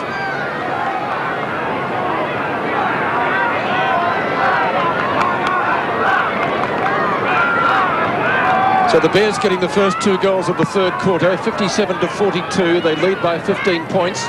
Going for their third win at Cardinia Park. Tristan Lynch, real up and under job. Lappin again. Hand pass in hope to Tristan Lynch. White. Gowers, the former Hawk, from 45 metres, kicks it goal and kicks truly. 3 goals to the Bears this quarter. It is a carbon copy of the first. 10-3 to 6-6. And if that pattern continues, they'll get the next one as well. Well, they're in big trouble now, Geelong. Brisbane continue to dominate out of the middle of the ground. Their forward structure is working particularly well. Andy Gowers coming up for a goal there. We've got multiple options in attack, and it is hurting Geelong. They're working very hard in the centre square, but this time Barnes makes it a no contest there. He thumps it down towards half forward, and Brownless, tackled by Lynch. He's on his knees. Billy still going. Confronted by McIver. Colbert gave it away. The hand pass came from Boss to Lambert. Sweeps it out wide. The man who got the last goal, Gowers, hacks it out of midair. It wanders out towards the boundary line and across it. Boundary throw in out his side. 10-3 to 6-6. Terrific start to the term by the Brisbane Bears. Clark has been the master against Barnes, certainly in the first half. But Barnes, big punch away at the last centre bounce. Clark read it best, couldn't control it. Lambert taken high, he'll get the free. He's been marvellous. Inspirational around and in these packs. Moves it quickly. Lappin runs inside the 50. Question of accuracy, and he's missed. Always the punctuation mark these days to a miss. So behind. John Northey. Happy, no doubt, with this fast start. Just as they did in the opening term. Could have mentioned that. There's Stoneham in for distance towards the outer side. Mansfield slipped as he approached that ball. Burns, was he held without it? Yes, he was. He'll get the free. Mansfield comes up a little bit proppy too. Burns with the free kick.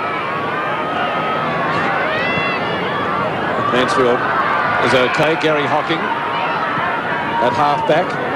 Oh, wide, brilliantly done.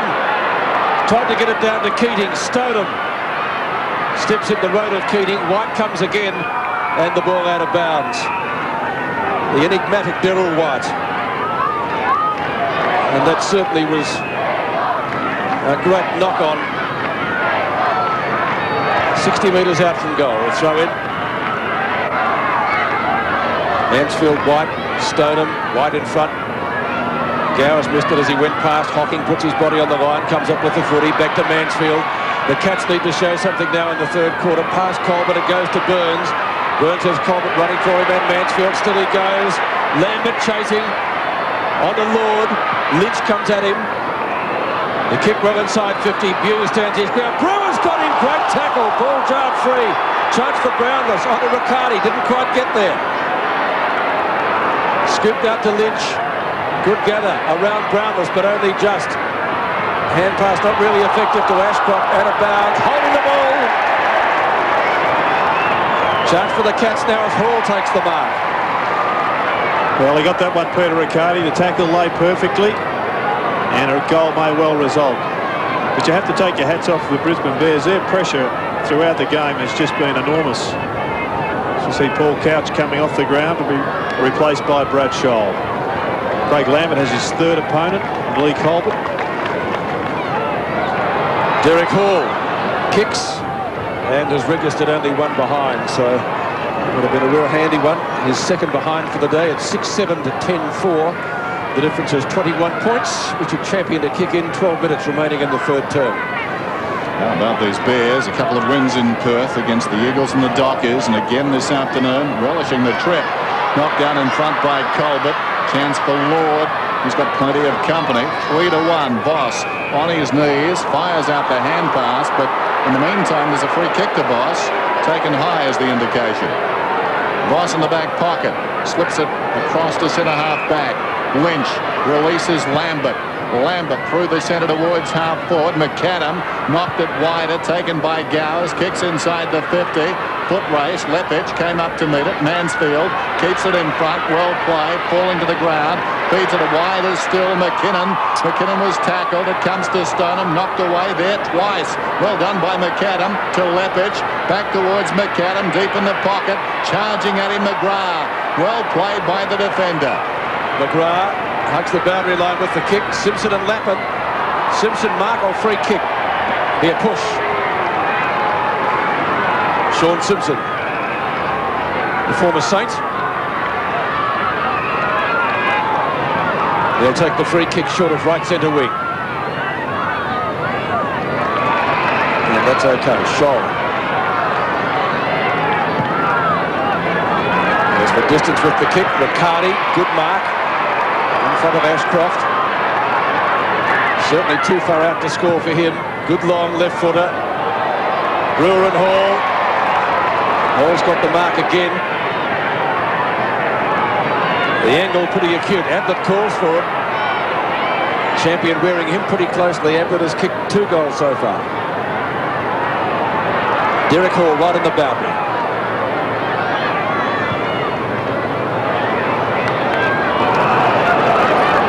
Umpire confers with the boundary umpire and decides that it's a minor score to the Cats, so 3 behinds to Derek Hall.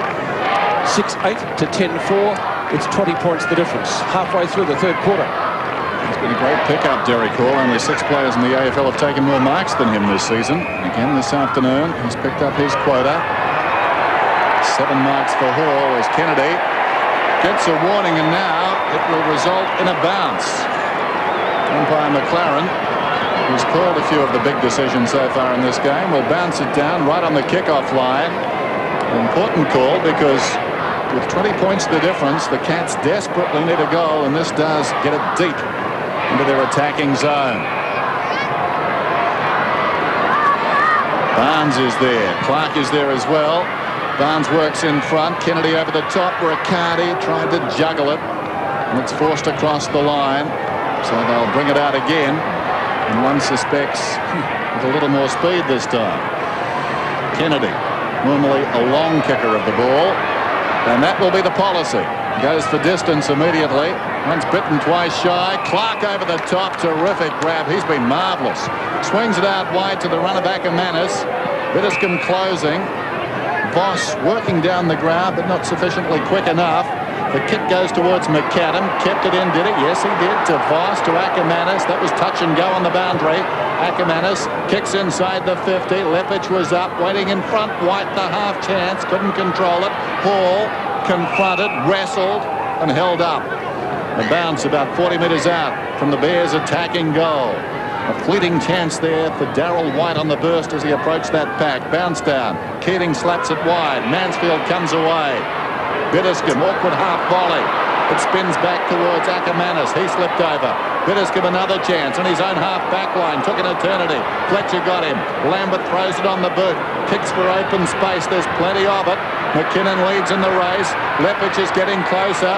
Lepich, great desperation. The 3rd man in the queue. McGrath comes away though. Kicks to the outer side. Hall crashes in on top of Lynch. It's almost been a kick for in the back, nothing doing. A boundary throw in on the outer side. It was good work by Tristan Lynch though, because he was matched up against Barry Stoner, and he left his player 40 metres away to make a contest there. 19 points the difference. Tossed in. Barnes and Clark. Burns. Good shepherd by Lord. Burns grabbed, holding the ball. Voss to take the free kick. Well, the crowd have got reason to be confused, haven't they, over that decision? Kick number 12 for Voss. Colbert in front. Lambert, underground hand pass to Darryl White. On the boot, very, very quickly. McAdam at the back. Lepich, snap it, goal. It bounces, and it bounces through for a goal. Geelong need to get a rattle on. Colbert not played the mark. Fletcher in there for the Bears. White goes in solidly. Barnes looks for a free kick for holding the ball. There is none. And with 8 minutes left in the quarter, Darryl White will surrender the ball to the umpire. Well, you wouldn't want to write off Geelong, particularly here at Cardinia Park, but they are going to have to produce something extraordinary to reverse what looks like a Brisbane win. Clark, Lambert and Scott combining for the Bears again. Up towards Keating. Oh, good mark. Gee whiz. Keating standing tall from half forward. A mammoth kick. McGrath gets a fist to it. Sees the ball safely over the boundary line. It will be thrown in the Bears' right forward pocket. Looking for their third win at Cardinia Park. They won in '87, their first trip here. They won a couple of seasons back. And at the moment, they look like doing it again today, leading 11-4 to 6-9. Craig Lambert, 23 possessions already. Keating down in front. Mansfield dragged off it. Lambert dives in, the hand pass intercepted by Brownless. He's tackled, gave it away. Keating off his step, hooks it back. It's floating. Leppich in best position almost. Mansfield right against the line, pushed across, and the behind is forced. Lambert and Clark, two prime movers in form this afternoon, and so far the Cats can't deal with them, particularly in this third term. 11-5, 6-9. Mansfield, Members side with a kick. Barnes went to ground about 20 metres from the ball, waiting behind Clark, keeps it alive. Scholl hard against the line, comes back to Sanderson. Sanderson quickly floats one down towards the wing. Boss and Lord, great grab. Colbert coming back with the flight of the ball. Initially wasn't in that contest, but made it his own. Stoneham being pushed to the forward line with Colbert going up onto the ball. And Colbert has been quiet. In recent weeks his form has been very good. This is Tanner just forward of the wing. Down towards half forward. Hall in front. The judgment shown by Gowers. Deep in defence now. Earlier in the term he kicked a goal on the opposite side of the ground. Gowers towards the wing. Tailor-made for Scholl. Over the top he flies. Scholl on the wing. He'll pump the Cats back into attack. It's a high kick. In from the side, Stoneham.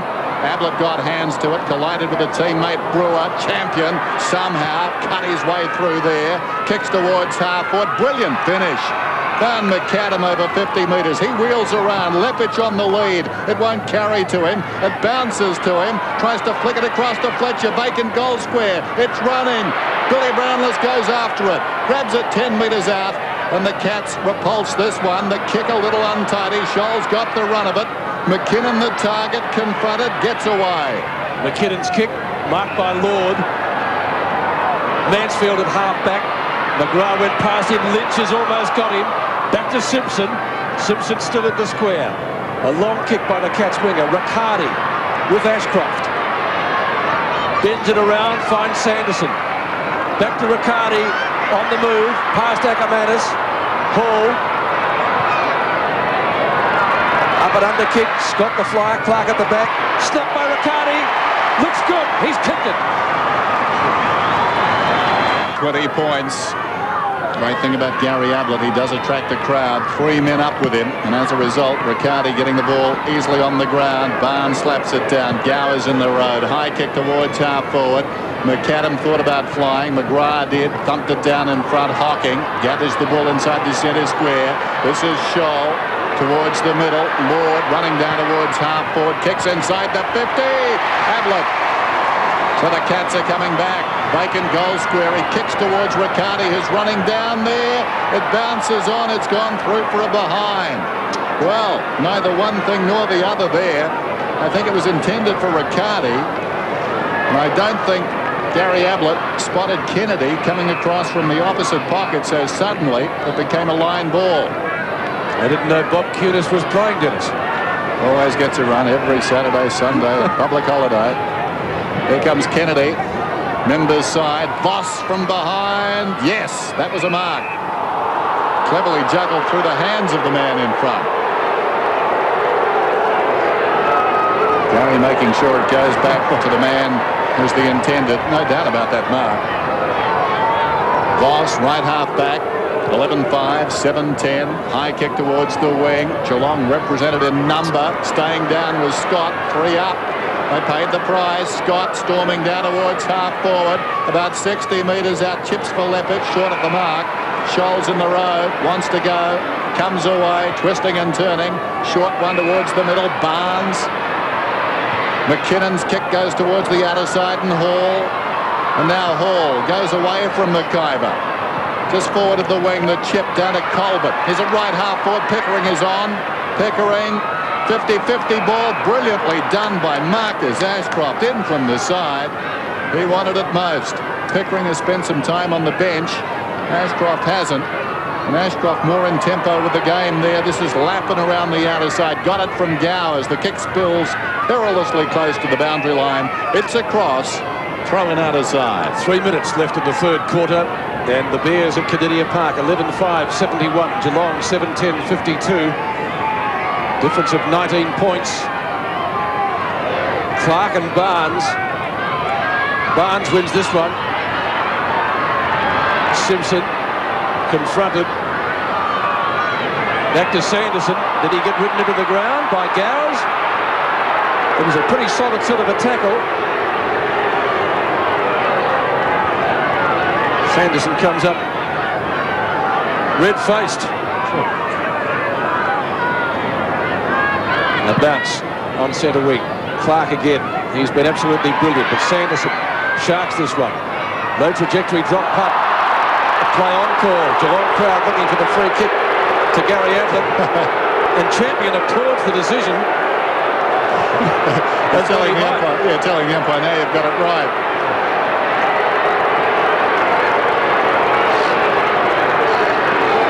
Throw in 25 metres from the behind post. Again, Clark and Barnes. Barnes with the leap. It's tapped out the back. Gowers goes solidly at the footy. McIver takes the hand pass. Voss is down behind play. Gee, Ablett. This will be interesting. Voss is getting the free kick. 52-71. 19 points is the difference. Nervous smile from the umpire.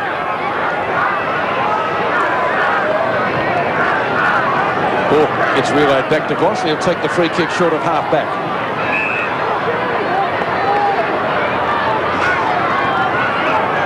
Doesn't go for the kick. Hand pass eventually. McIver, good tackle. Out of bounds. Tackle from Gary Hocking effective. Clever kick. Brownless going back into the forward line. Stoner back onto Clark Keating. The forward line a real problem for Geelong. They just continually turn the ball over. So throw it next to the interchange gates. Sanderson from a standing start kicks up towards half forward. Riccardi, oh, beautifully done. Onto the left foot, snaps at goal, and registers only one behind.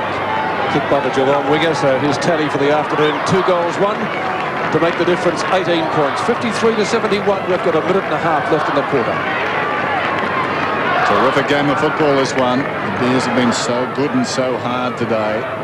Champion spots Gowers, meters in the clear. The zone breaking down there. Across it comes to Voss. He goes to Fletcher on the outer side. Brilliant way to work it out. Fletcher plays on, kicks down towards half forward, up in front. There's Lynch. Hall! That's a mark. He's taken plenty of them this season. None more spectacular than this one. Meantime, they give it away. Keating's got it. Now towards right half forward, just over a minute remaining in the term. Leppich on the lead. Lynch runs on towards the pocket. He's still unchecked. Tanner dashing down there now. So Leppich, I think, put in a situation where he needs to kick this one. He's booted 2. The lead currently at 18 points. Justin Leppich slides it across the face. Keating in front. Could have almost been paid against Ackermanis behind. He appeared to go very early and basically keep a cat out of the contest. But Keating, don't take anything away from him. That was a strong grab in front. And now a most important kick. He's got 1 in this term. He really looks an up-and-comer, this young man. Clark Keating. There's the angle. Just takes a step to his left, and I think he's gone very, very close. He has his second.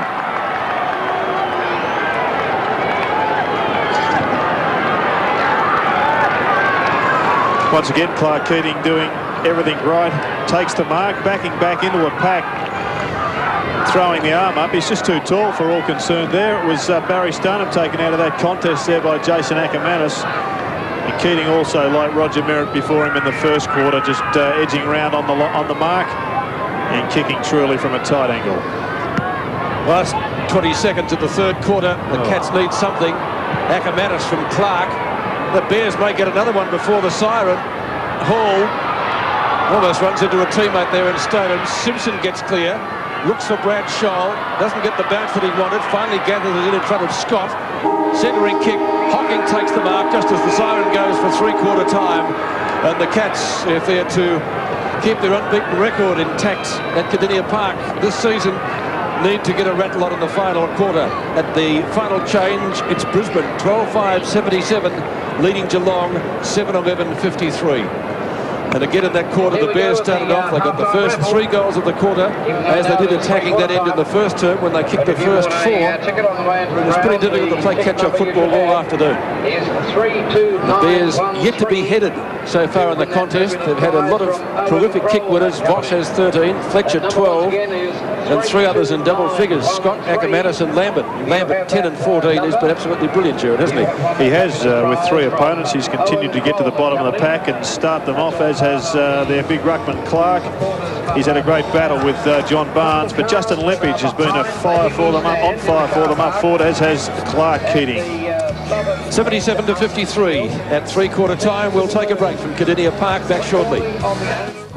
Park 12-5 to 7-11, so a great term that one by the Bears. Into a slight breeze, they bidded 5 goals to 1-5 from the Cats.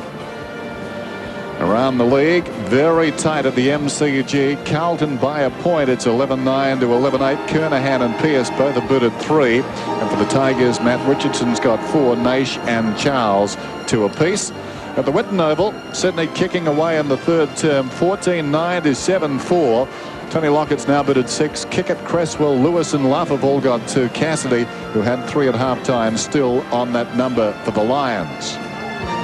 Today's match is part of the AFL Coca-Cola Centenary season.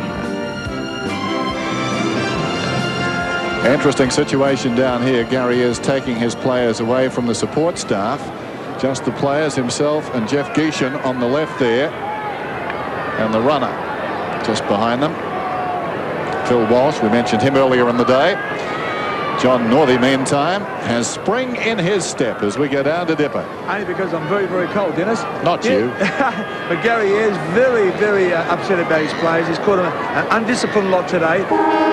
Being an ex-backman himself, he's very sick and tired of seeing loose Bears players around the ground. He's just told his players to at least pick up your man and finish off the game with a bit of spirit. He's been very disappointed with his charges. Now, on the Bears side of things, have a close look at Richard Champion. Jared, you've been the ex-physio there because I think he's done his grind, and so keep an eye on him on that. I didn't know I'd retired. Oh, okay. Look, I've just retired you. Thanks, mate. Start of the final term at Cardinia Park, and the Bears lead it by 24. Barnes goes up and knocks it down. The kick comes towards half forward from Scholl, and it's marked by Brownless. On the line of the centre square, kicks for space, 2-on-1 situation. Offhands, a chance for Pickering. He's immediately tied up, and a ball up. And that was a good result as far as the Bears were concerned. Matthew Kennedy outnumbered.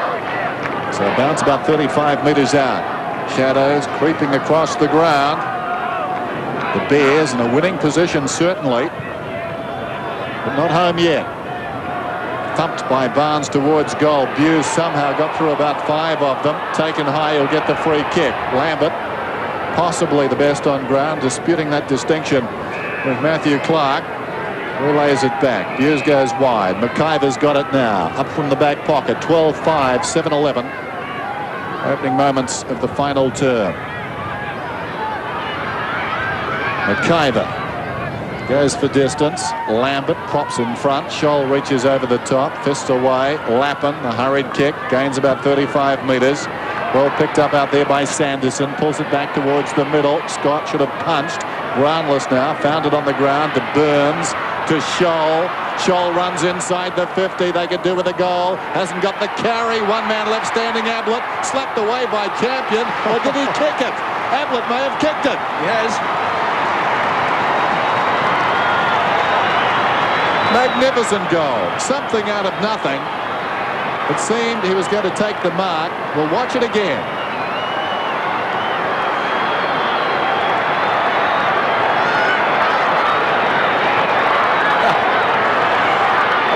David Copperfield would be a little bit jealous of that one. That was absolute brilliance from Gary Ablett.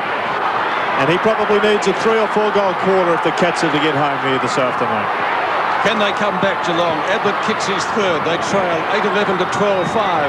And the crowd at Cardinia Park finding voice for perhaps the first time today. They've trailed all afternoon, Geelong. Good bump by Scholl. Lambert's there. Fletcher gets ridden into the ground by Colbert. Nothing for it. Away they come again. Mansfield, not a great kick. Now Pickering to Brownless. Hocking, who's been very quiet. Burns, can he give them something? He waits, he kicks, and it is touched on the line. One behind. Well, Geelong getting desperate when the situation is desperate. They started this quarter with a hell of a lot more fervour and vigour than they have any other quarter this afternoon. Champion seems to be moving okay as he kicks in. Onto Voss. Voss has kicked at Darryl White. Right on the boundary line. Gets a play on call from the umpire. Keating! Oh, gee, he's been good since he came on. I think you said he came on against, was it Fremantle, Dennis, and turned it around? Very impressive, isn't he? He's certainly holding his head high at the moment. McGrath punches. Nakamadis looking for a free kick. There is none there. It will be a throw-in. 70 metres from the Bears' goal. 17 and a half minutes left. The difference is 17 points. The Cats have trailed all day.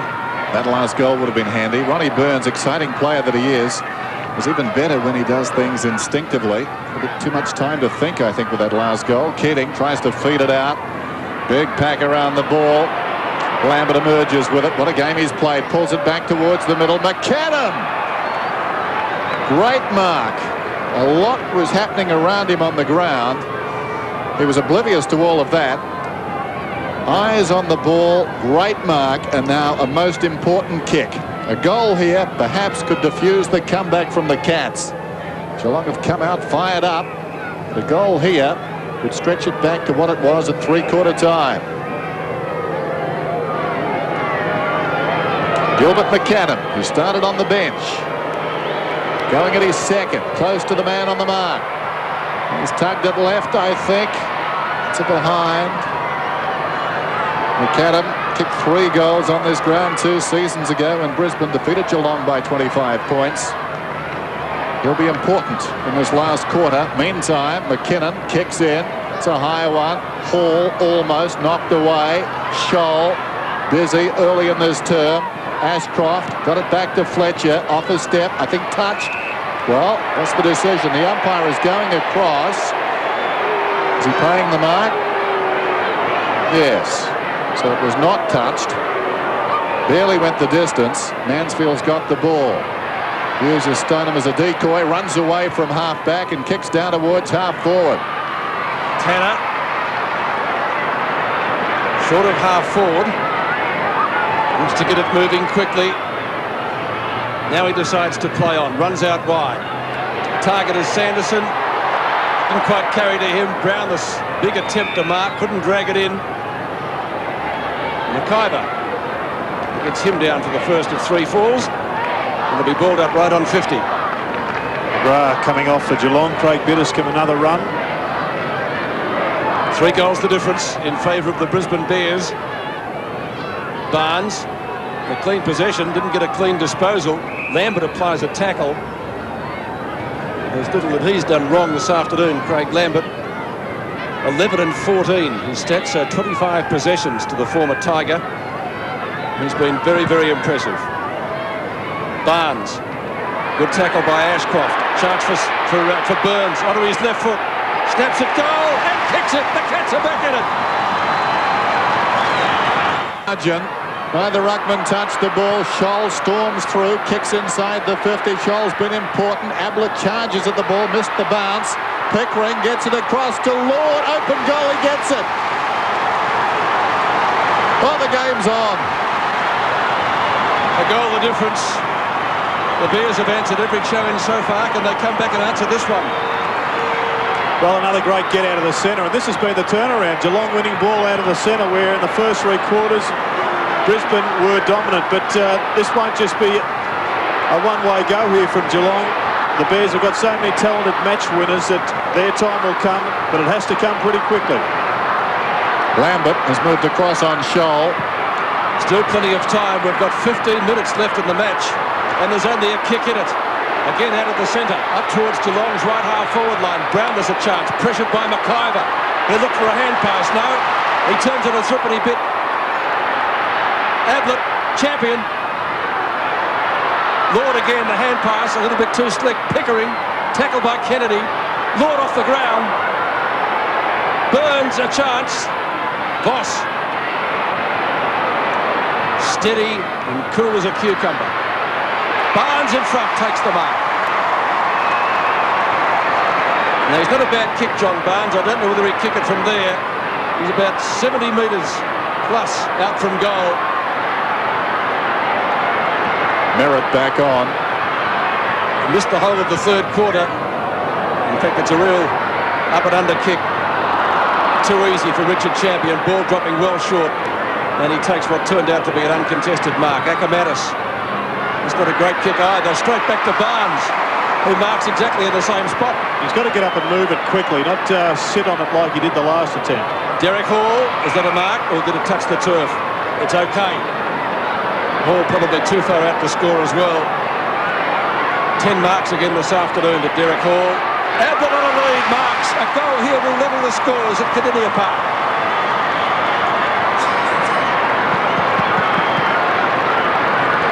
Well, what a comeback. Geelong starting the 4th quarter as the Bears started the 1st and the 3rd. Ablett has kicked 3 goals too,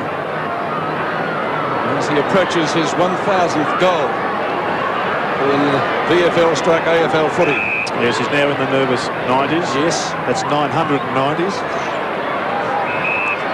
Not many people would have that experience. In fact, I think he becomes the 4th in AFL history. The umpire marking out the mark. Tanner gives him a hand. Grant Vernon blows time off. Ablett to level the scores.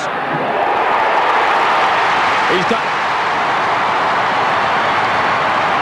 Clark. Barnes slaps it wide, taken away by Voss. Kicks inside the attacking 50 for the Bears. Lepage comes up to meet it. Behind him is Merritt. Bustled out of it by Simpson. Sockers towards the boundary line. Good shepherd by Mansfield.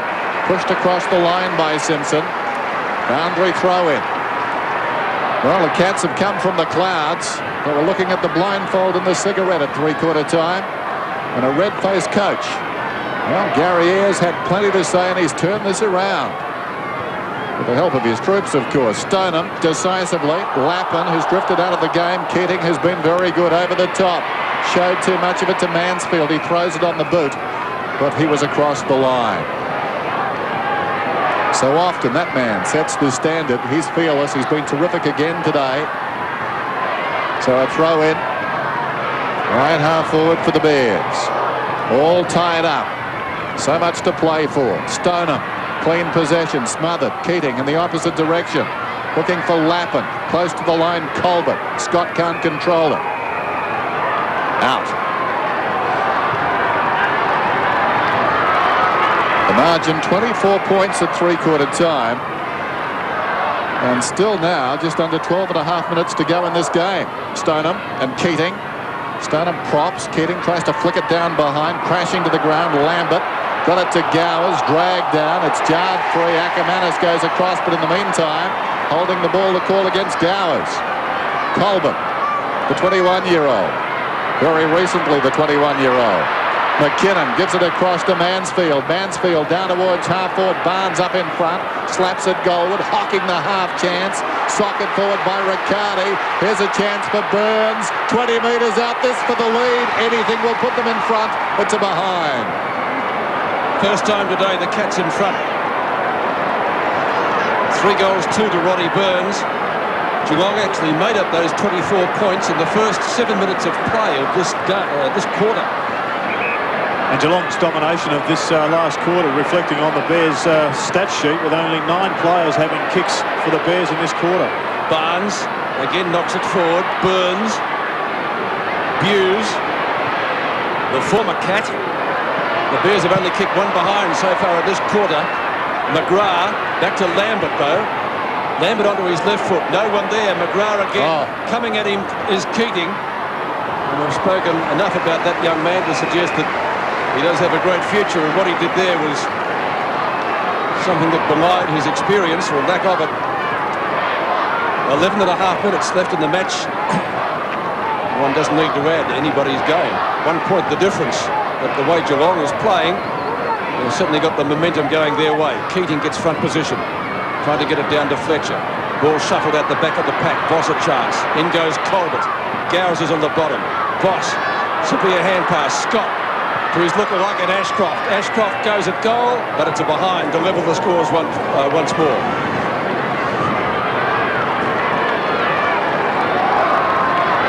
$79 each.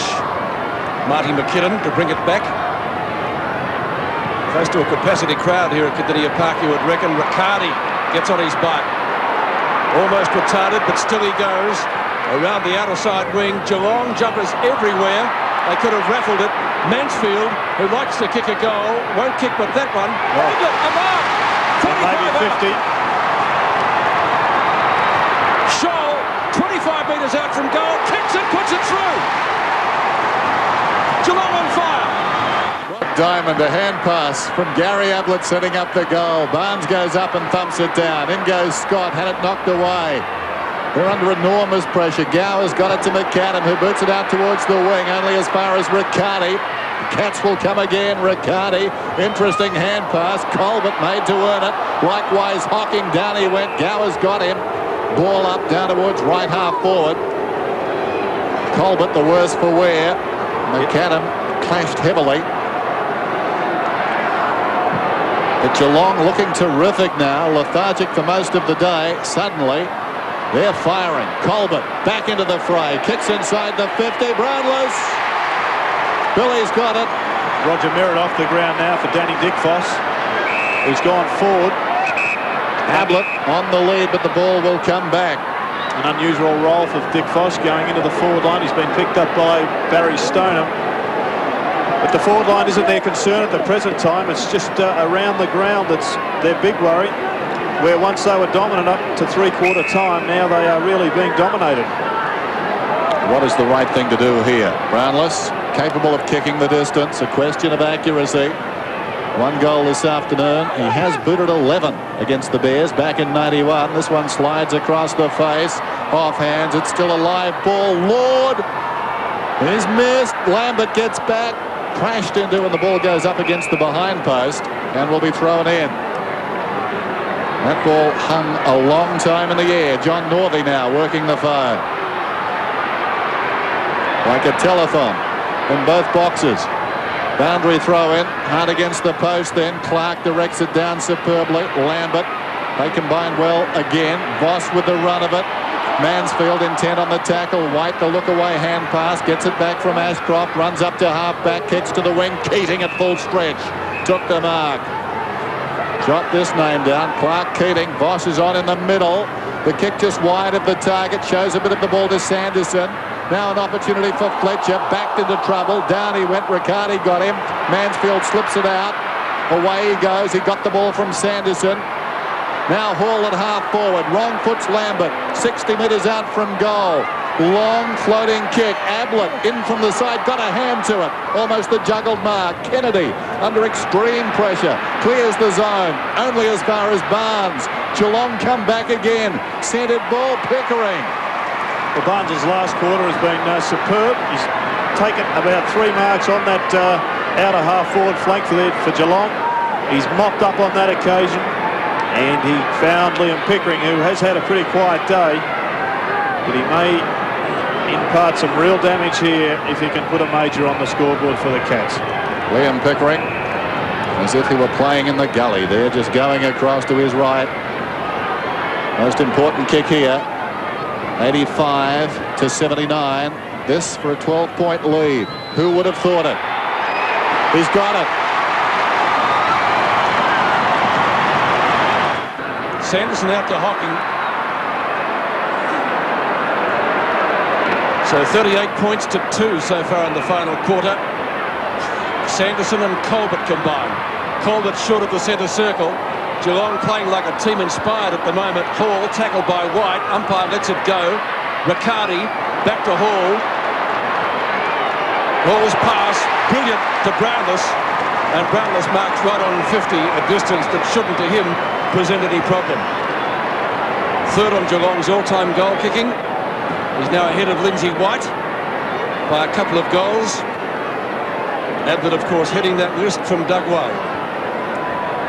Kick number 9 for Billy. And Geelong's 14th goal if he's accurate. Never in doubt. Brownless kicks his second. Geelong kick away. 7 goals they've kicked in the final quarter, which is more than they've kicked in the first 3 terms here this afternoon at Cardinia Park. And Brisbane yet to kick a goal in this last quarter. Bill Brownless having a fantastic last quarter. That was his 6th possession. He's been instrumental in a couple of goals. He's given them that option midway between the goal line and full forward and done a tremendous job. Barnes and Clark head-to-head again. Clark this time into the path of Voss. Quick hands to Ashcroft. Slung as he kicked. It goes directly across the ground. Ackermanis slaps it down towards half forward. In front out there is Gowers. Gains about 15 metres. It's still in. Scholl, instrumental in this term, certainly in the centre square. Pops it across to Hocking. For the first time at that last set about, Scholl started outside the centre square. Now it's 50. Scott going across. What was his problem? He's claiming it was touched. One can only assume the umpire paid the mark, so there could have been little doubt about it all. Scott deciding to umpire, but paying the price. So, it's falling apart for the Brisbane Bears. Barnes, as Gerard said, a pivotal player as well. Beaten soundly for 3 quarters by Matthew Clark. It's about 75 metres from goal. Another goal, if they go forward and kick one here for Geelong, would just about seal Brisbane's fate, I would fancy. Leppich, a hand pass across half-back. Simpson, socked away by Lappin, who goes again after this one. Needs a shepherd. Didn't get it. And as a result, he was sold into trouble. Ashcroft, the man at fault, comes and ties it up. But initially, he had to work when the man was going after Lappin. Doesn't make many mistakes, Marcus Ashcroft. And no doubt he's pretty tired. Ball up, down towards right half forward for the Cats. They're up 14-13 to 12-7.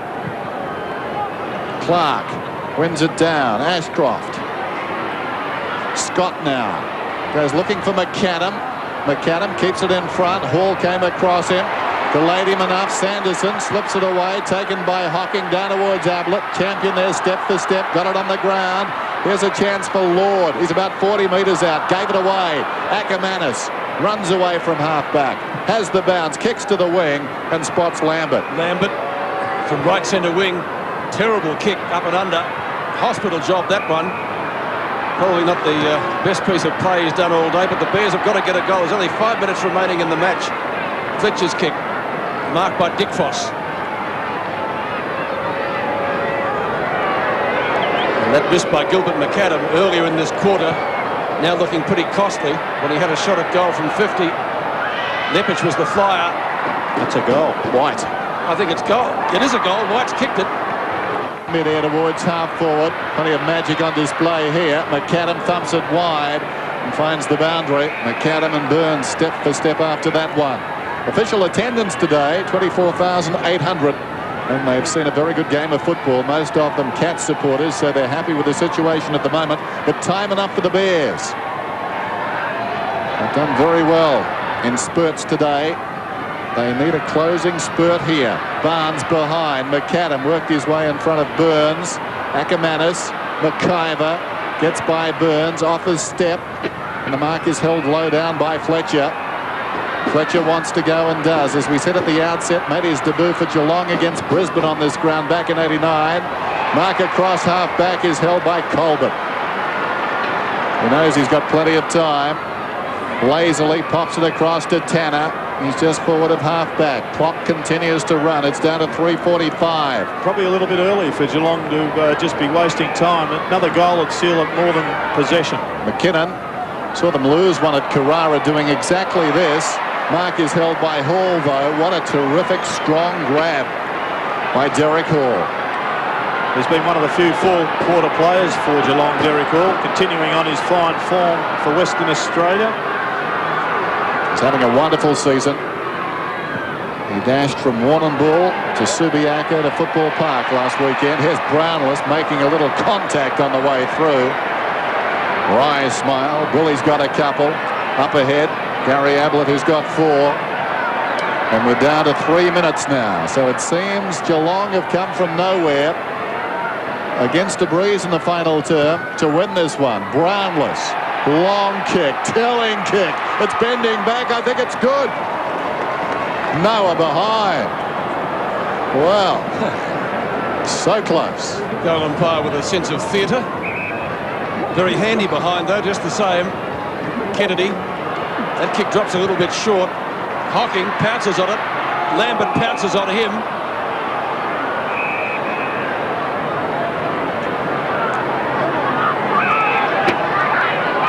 Now it's a play on call. Lambert's free. Time running out for the Bears, you would reckon. Scott at midfield. Short pass to Lepic, and he's got the mark. That last point of Bill Brownless's may prove fairly vital in the end of the day. 2 1/4 minutes, and they've got to kick 3 scores. That's a funny old kick, but it's a goal just the same. A flat punt if ever I've seen one. And Justin Lepic kicks his 3rd to keep the Bears in this contest, but only just.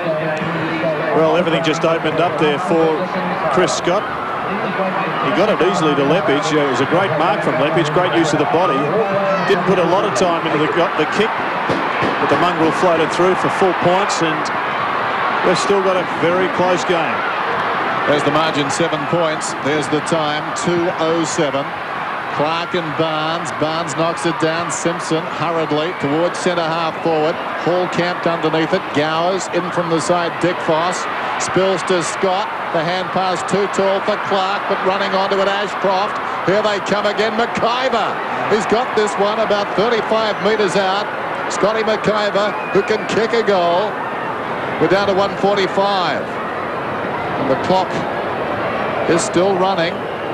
McIver. Tricky cross breeze. Sends it goalward. There's a point, the difference. What a kick. What a comeback. What a game. I'll have a rest. Well, one did sense that 3 or 4 minutes ago, Geelong put the foot on the brake as if to say, well, we've done enough. We've got this game in the bag. And all of a sudden, the water's just opened up for the Brisbane Bears, and they've gone bang, bang, 2 quick goals. Now with a point the difference, it comes back to a very important clash between Barnes and Matthew Clark and the players in the middle of the ground. And as you and I said, Jared, that point at the other end may prove to be vital. 1-point ball game. 1.5 minutes left of the match.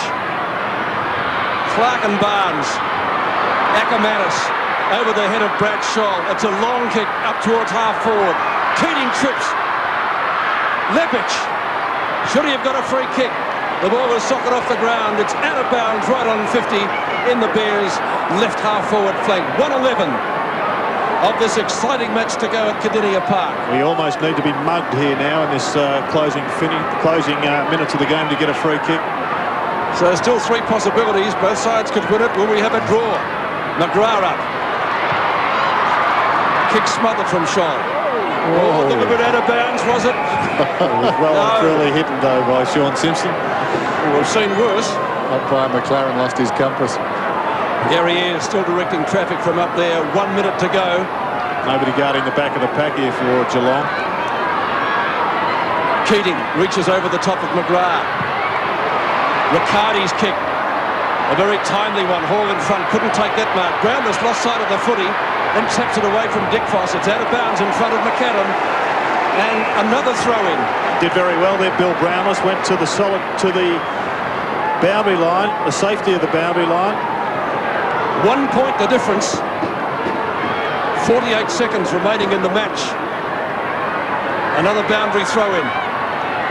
Clark doesn't clear the zone. Sanderson a chance. Hall is almost poleaxed by Kennedy. And still the clock ticks down. The Cats may survive. And the clock is running. We're down to 30 seconds. Umpire bounces it quickly. Clark superbly to Voss to Scott. Scott has been influential in these dying moments. Floats it inside the 50. Keating was up. Offhand's a chance for lap, and there's a man on loose. Ackermanis. Kennedy didn't spot him. He goes for home. High down towards Lepich. 10 seconds to go. Loose ball behind. It's out of bounds. So a boundary throw in. Ackermanis was on the outer side, and he is going crook down there. Kennedy had the ball and did not see him. He was 30 metres in the clear at right half forward inside the 50. Boundary throw in, down to 7 seconds. Keating thumps it goalward, close to the boundary. Forced across, it's level. It'll be a draw. It's level. Very smart play there. And the clock is frozen on 0, so the kick will herald the siren. 98 points apiece. Wait for the siren. It's a draw at Cardinia Park. What a thriller. And mixed emotions for both coaches. That young man is still ropeable. They had their chance. Initially, John Northey at three-quarter time was thinking 4 points. Then, with about 5 minutes to go, Gary Ayres, I'm sure, thinking the same thing. And at the end of the day, they've had to settle for 2 apiece. Ackermanis has a word there with Kennedy. And they were the 2 perhaps, although so much happened in this game. It sure did. As we go down to Dipper. Yes, Dennis, I got Craig Lambert with me. He was just about to shake with Michael Mansfield. Well, give us some of your thoughts at the moment. I mean, the disappointment, obviously.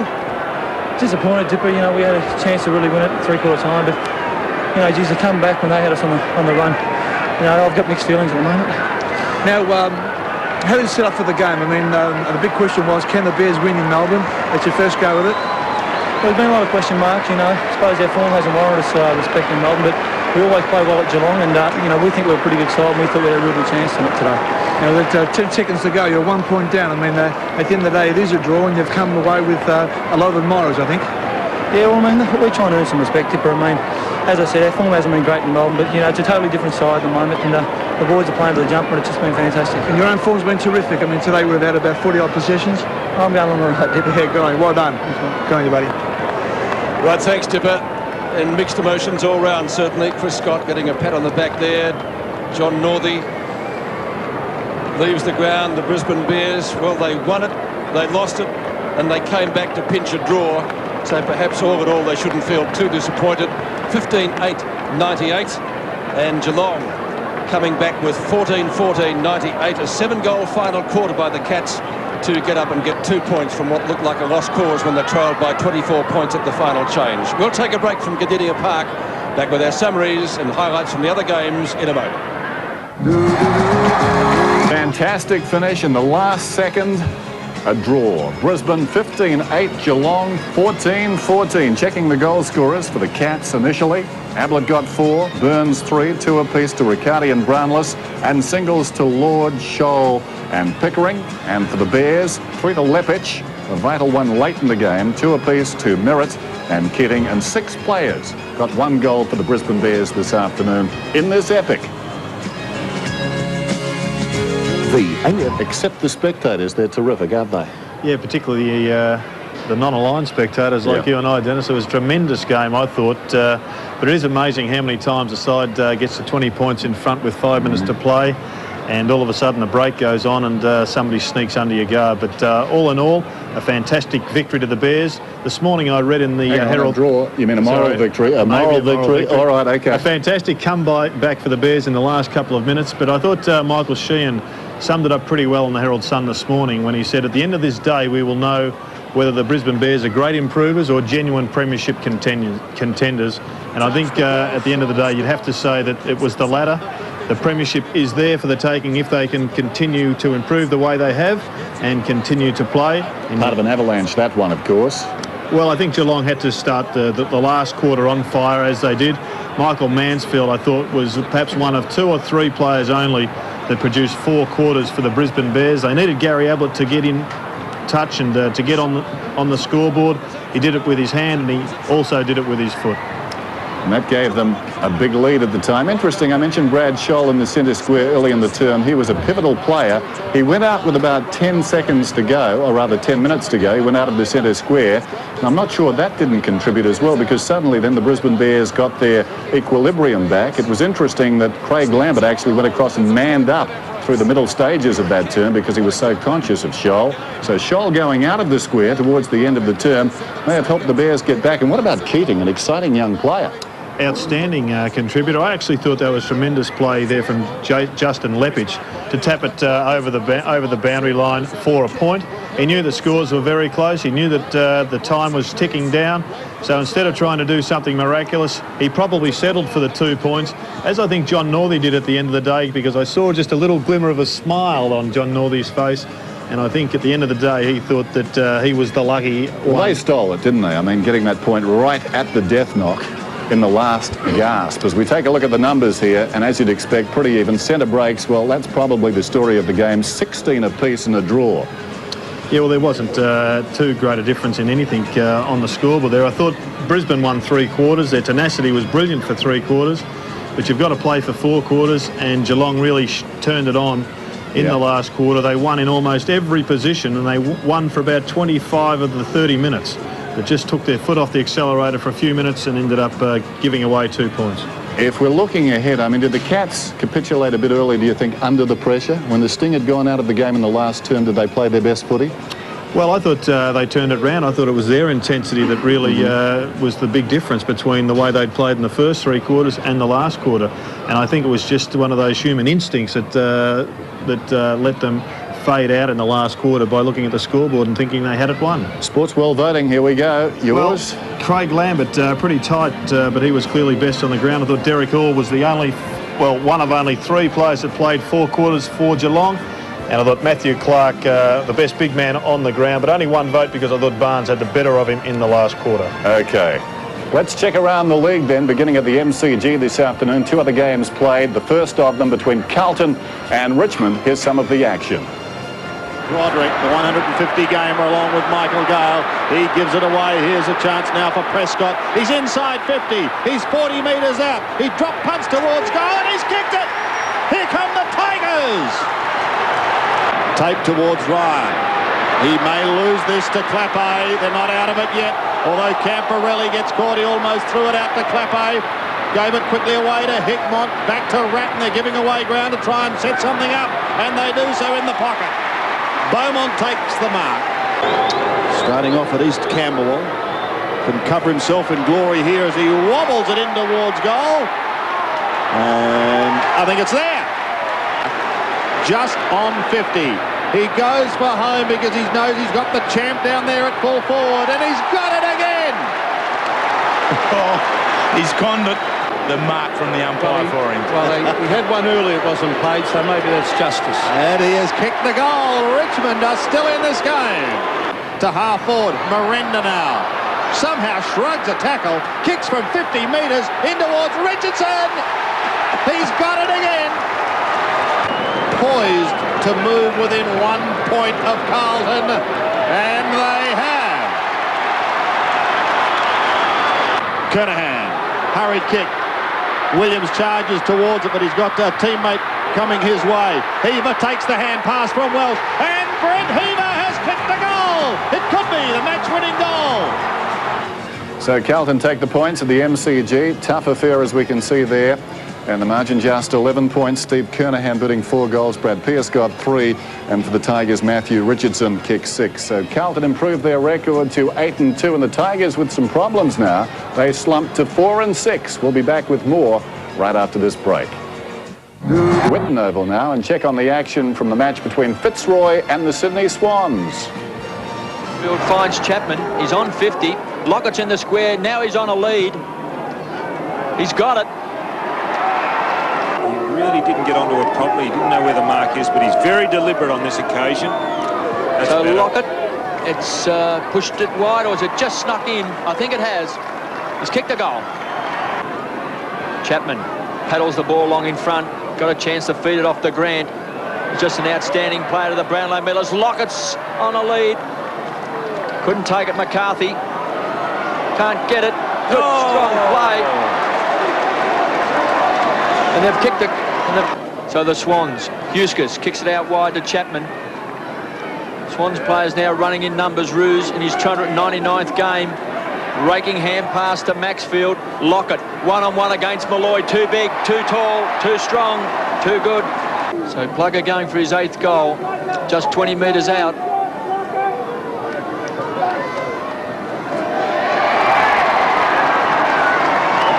And he's kicked it. Dunkley all over him, punching down to the front. Pike on the forward line, pops one. He didn't go for goal, he went for the pass to Bird, and he's put him at a shocking angle. The kick by Bird back to the goal square. It's a goal. And Bird has kicked the impossible goal. Hasn't kicked a goal this year. He was a goal kicker at Melbourne. He's right on 50. He'll land it in the square. Oh, marked by Johnson. Well, he's taken a couple of speckies this year. And finally, the Swans, as we can see, too powerful. Tony Lockett finishing with 9. 58 for the season now for Big Tony. Brad Cassidy got 3 for the Lions. So taking a look at the league ladder, North Melbourne, as a result of their victory over Footscray last night on top, joined by Carlton now, clear on percentage. Brisbane, 7-2-1. 4 teams involved in draws this season. Sydney moving along nicely now, and of course Adelaide, Essendon and the West Coast Eagles all to play tomorrow. And Richmond with their problems. And speaking of problems, down to the boundary, here's Dipper. Yes, Dennis, just to wrap up on some of those injury reports, Trent Bartlett, ankle injury, might be in doubt for next week's big game against Carlton up at the Gabba. And Johnny Barnes, who received a very heavy knock in the last 10 seconds of the game. And he was all smiles, but a little bit disappointed about the outcome of the game. So I'm going home after this. Okay, thanks, Dipper.